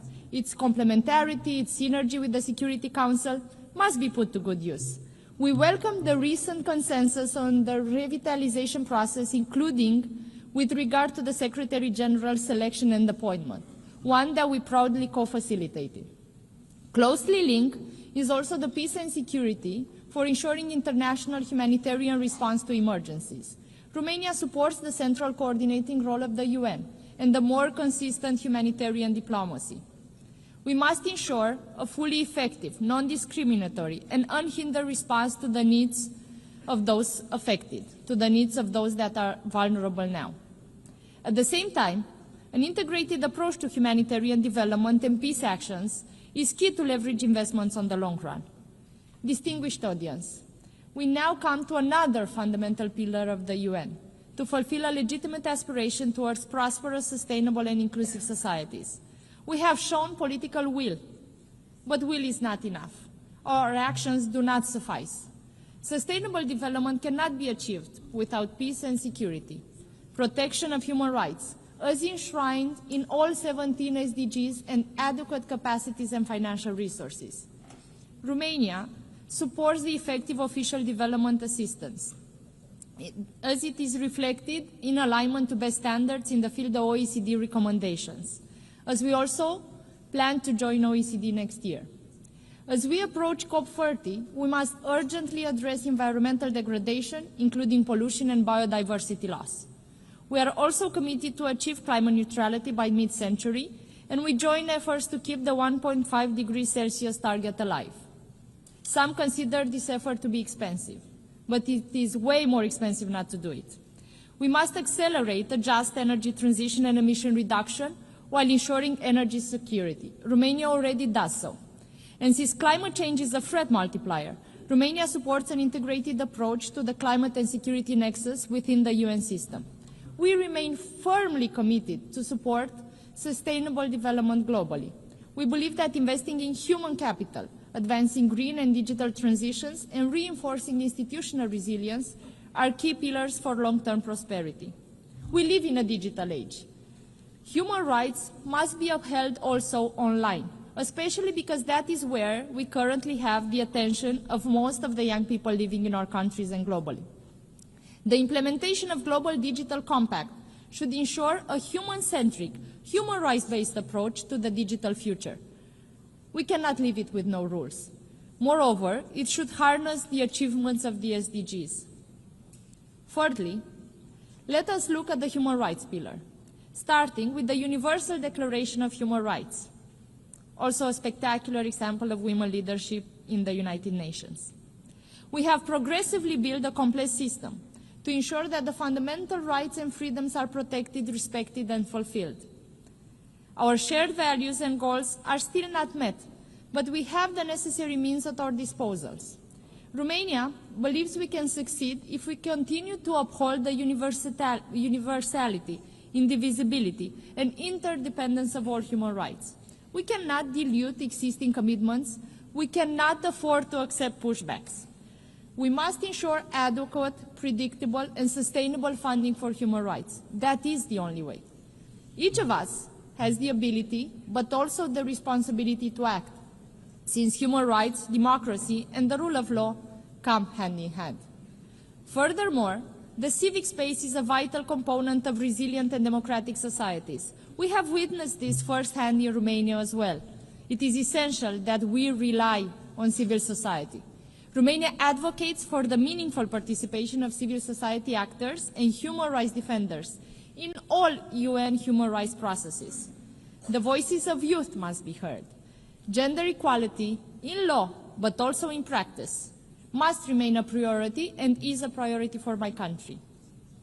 We are imperfect in following that priority, but we are doing our best. We celebrate now 30 years since the adoption of the Beijing Declaration and its platform for action, and we must show real progress in terms of gender parity, combating discrimination and harmful stereotypes, eliminating pay gaps, as well as violence and abuse. We look forward for the upcoming session of the Commission of the Status of Women to deliver results on the implementation of the Beijing Agenda further. Romania welcomes the adoption of UN Convention Against Cybercrime, which will contribute to preventing and combating the misuse of technology, besides safeguarding fundamental rights and freedoms. We have actively contributed to its negotiation, and we believe that many international and regional instruments should be used in its implementation. For example, Cybercrime Program Office of the Council of Europe from Bucharest has achieved major impact worldwide. It has benefited more than 140 countries since its creation a decade ago. The Southeast European Law Enforcement Center, also hosted by my country, has brought an important contribution in the fight against transnational crime in all its forms, in the region and beyond. We should also bear in mind that disinformation with malign intent has dire consequences for democracies. They have tried to influence our democracy at home in Romania, and they have failed. They will try again, and we must ensure they will fail again. In neighboring Republic of Moldova, in about 12 hours from now, the polls open. It is perhaps the most consequential legislative election since the country's independence. In the run-up to these elections, we have seen reports from Moldova that witness malign foreign interference and disinformation on an unprecedented scale, directed by Russia through proxies inside and outside Moldova. The intent, as we see it, is clear: to deny the Moldovan voters the legitimate right to freely decide the future of their own country. Our neighbors are a young and vibrant democracy. They have proved courage, resilience, and vision. But now they are challenged with the powerful tools of an authoritarian state. Ladies and gentlemen, we must ensure a swift implementation of the Pact for the Future, our building block for action on the whole range of UN activities. And we must be responsible and ambitious with the UN reform process, particularly with regards to the UN 80 initiative. Romania supports efforts towards more efficiency and effectiveness in mandate delivery, as well as a system-wide approach to harness synergies and eliminate duplications. We simply cannot afford not to do so. At the same time, the UN can function properly only if it is adequately funded. In conclusion, I would like to renew our support to the UN system for a better world and a prosperous future. You can count on Romania, and Romania counts on the United Nations. Thank you for your attention.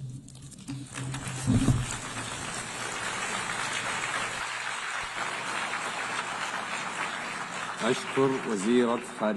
thank Her Excellency, the Minister for Foreign Affairs of Romania.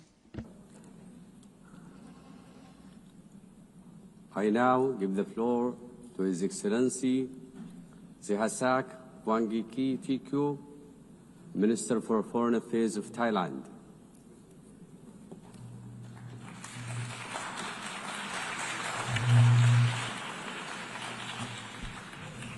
Mr. President, Excellencies, distinguished delegates, at the outset, I would like to congratulate you, Mr. President, Madam President, on your assumption to the presidency of the 80th session of the General Assembly.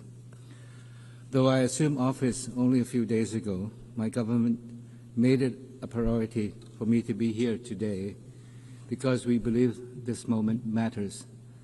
This 80th anniversary of the United Nations comes at a time when the UN is at a crossroad, facing critical challenges. Let me begin by reaffirming Thailand's steadfast commitment to multilateralism. There is no doubt that the world still needs the UN, and the UN needs all of us. For the UN to fulfill its purpose, it must evolve with the changing times. Thailand, too, stands at an important crossroads, facing pressing challenges at home with no time to lose. Our vision reaches beyond our borders to the world at large, for we, like all nations, aspire for a peaceful, just, and inclusive world. It is in this spirit that Thailand stands ready to play a constructive role in shaping a United Nations that is truly fit for purpose, delivering peace, development, and human rights for all. Madam President, this year's general debate theme, Better Together, reminds us that the United Nations is strongest when we act together as one. First, we must unite as one community. 80 years ago, our community of nations adopted the UN Charter with hope for peace. Yet today, we face a world increasingly divided by protectionism, fragmentation, conflicts, and climate change that spares no nation. The war in Ukraine, now in its third year, continues to bring immense suffering and destruction. Likewise, the horrendous suffering in Gaza, where innocent civilians, especially children, are paying the heaviest price, weighs heavily on our collective conscience. It is a stark reminder that when peace is broken, the human cost is borne not only by nations, but by ordinary people whose lives are torn apart. As one community, every nation shares the responsibility to promote global peace and security. And this responsibility must be inclusive. Multilateralism is more effective when women participate fully, whether in peacekeeping, conflict prevention, or humanitarian response. Their voices, leadership, strengthen our community and make peace more durable. I am confident that Madam President's election to lead this assembly will inspire us all to advance UN's Women Agenda with greater resolve. Thailand intends to do our part. Our peacekeepers continue to serve around the world, helping to rebuild lives torn apart by conflicts. At home, we have cleared over 99% of mine-contaminated areas under the Anti-Personnel Mine Ban Convention. This is not just about treaty obligations. It is about giving communities back safe land they can live and grow on.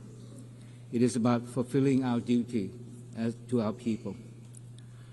Protecting people at home is only part of the task. We must also respond to transnational challenges like migration, driven by conflict and disasters. A shared test no nation can solve alone. This is a real task for Thailand. For over decades, we have hosted displaced persons from Myanmar. Today, we are giving them greater opportunity to work outside of their temporary shelters so they can live with dignity and contribute to society, to mark our commitment to humanitarian assistance and practical solutions. In the same spirit, Thailand is stepping up our efforts to combat transnational crime, including online scams, as their impacts ripple far and wide. Crimes Without Borders demands cooperation without borders. The vision of one community must begin close to home. Regions are the building blocks of the global community. In our region, peace and stability also lies at the heart of ASEAN's community building efforts. Yet, challenges exist even in our own neighborhood. The situation in Myanmar remains a grave concern. Thailand has provided humanitarian aid along our borders, and we continue to urge all parties towards dialogue and a viable peace process. This is the foundation for lasting peace in Myanmar. And even among closest neighbors, disputes can arise. Admittedly, the current situation with Cambodia is neither desirable or in the interest of either side. Our peace, stability, prosperity are closely intertwined. We cannot move away from one another. We are part of the same ASEAN family.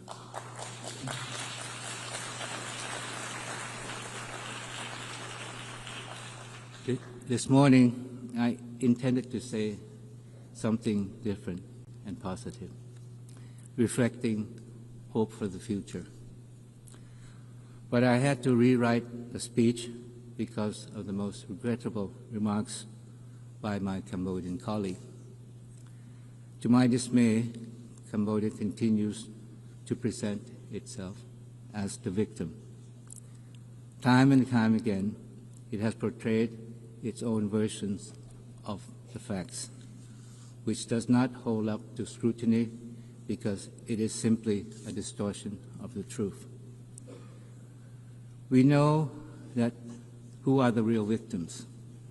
They are Thai soldiers who have lost their legs from landmines, children whose schools were shelled, and innocent civilians who were shopping that day at the grocery store that came under attack from Cambodian rocket fire. Yesterday, I met my Cambodian colleague in the very hall of the United Nations. We talked about peace, dialogue, mutual trust, and confidence. This was emphasized later at the informal four-party, opposite to what was said yesterday at the meeting. It reveals the true intention of Cambodia. These allegations were so far-fetched that they make a mockery of the truth. From the beginning, Cambodia initiated the conflict with the intention to expand a border dispute into a national conflict and to further internationalize it, as was the case again this morning. The villages referred to by my Cambodian colleague earlier are in Thai terror, full stop. In fact, they exist because Thailand made the humanitarian decision to open up our borders in the late 1970s for hundreds of thousands of Cambodians fleeing the civil war in their country to seek shelter in Thailand. We made this decision out of compassion and humanitarian principle. And as a young diplomat, I witnessed the scene myself. Although the civil war has ended and the shelters were closed, the Cambodian villages have expanded over the decades. And despite Thailand's repeated protests, Cambodia has ignored those requests to address this encroachment. And when peace returned to Cambodia after the 1991 Paris Peace Agreement, we were there to rebuild and to rehabilitate the Cambodian nation to sustain peace. We built homes, roads, hospitals, because peace in Cambodia is in Thailand's interest. This is what neighbors should do for one another.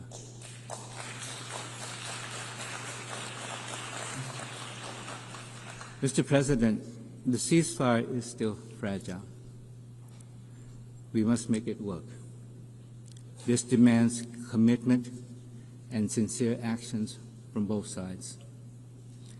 Regrettably, Cambodia's continued provocation, including mobilization of civilians into Thai territory and recent firings toward our side, undermine peace and stability along the border. I am referring to a series of incidents since 23rd of September of Cambodia's troop firing at Thai troops stationed along the border. The most recent incident happened just today. Thai troops have also continued to detect surveillance drones intruding into Thai territory on a daily basis across the border areas. These actions constitute a violation of Thai sovereignty and territorial integrity, and the ceasefire agreement reached at the special meeting in Putrajaya, Malaysia, and reaffirmed at the bilateral border committee meeting. Now, let there be no doubt that Thailand has always and will always stand for peace, and we will do everything we can to find a peaceful solution to the current problem with Cambodia.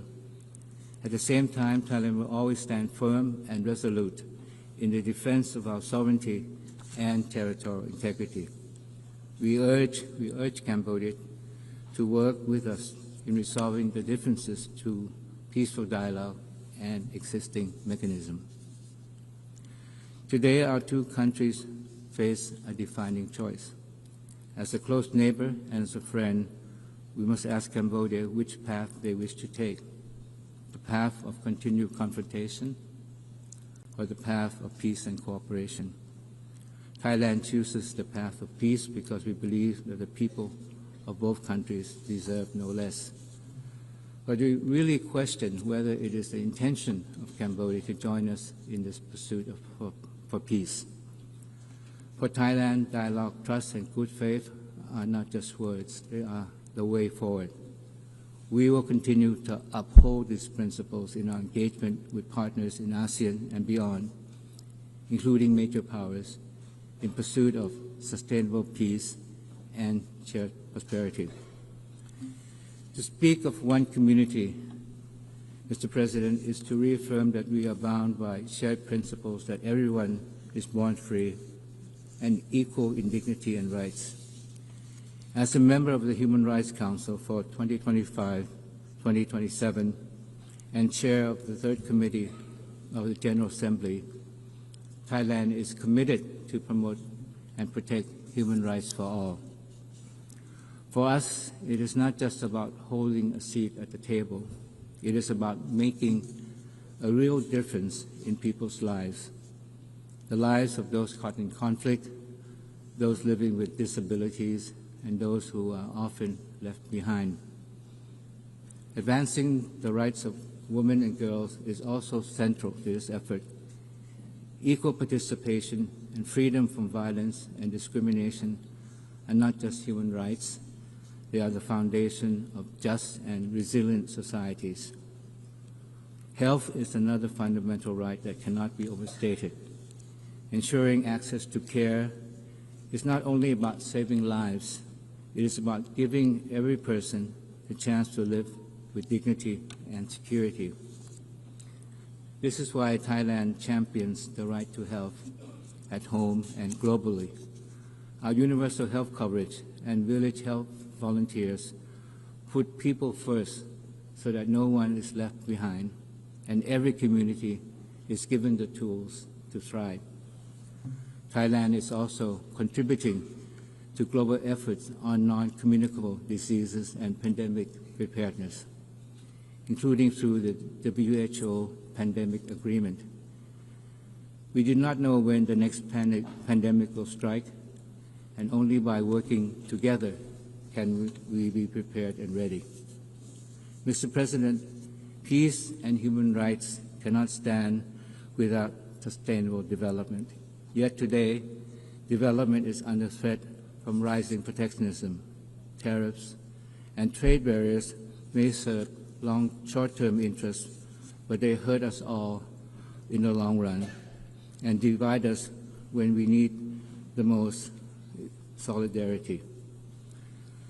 Thailand believes that true prosperity is built not on walls of tariff, but on bridges of trust.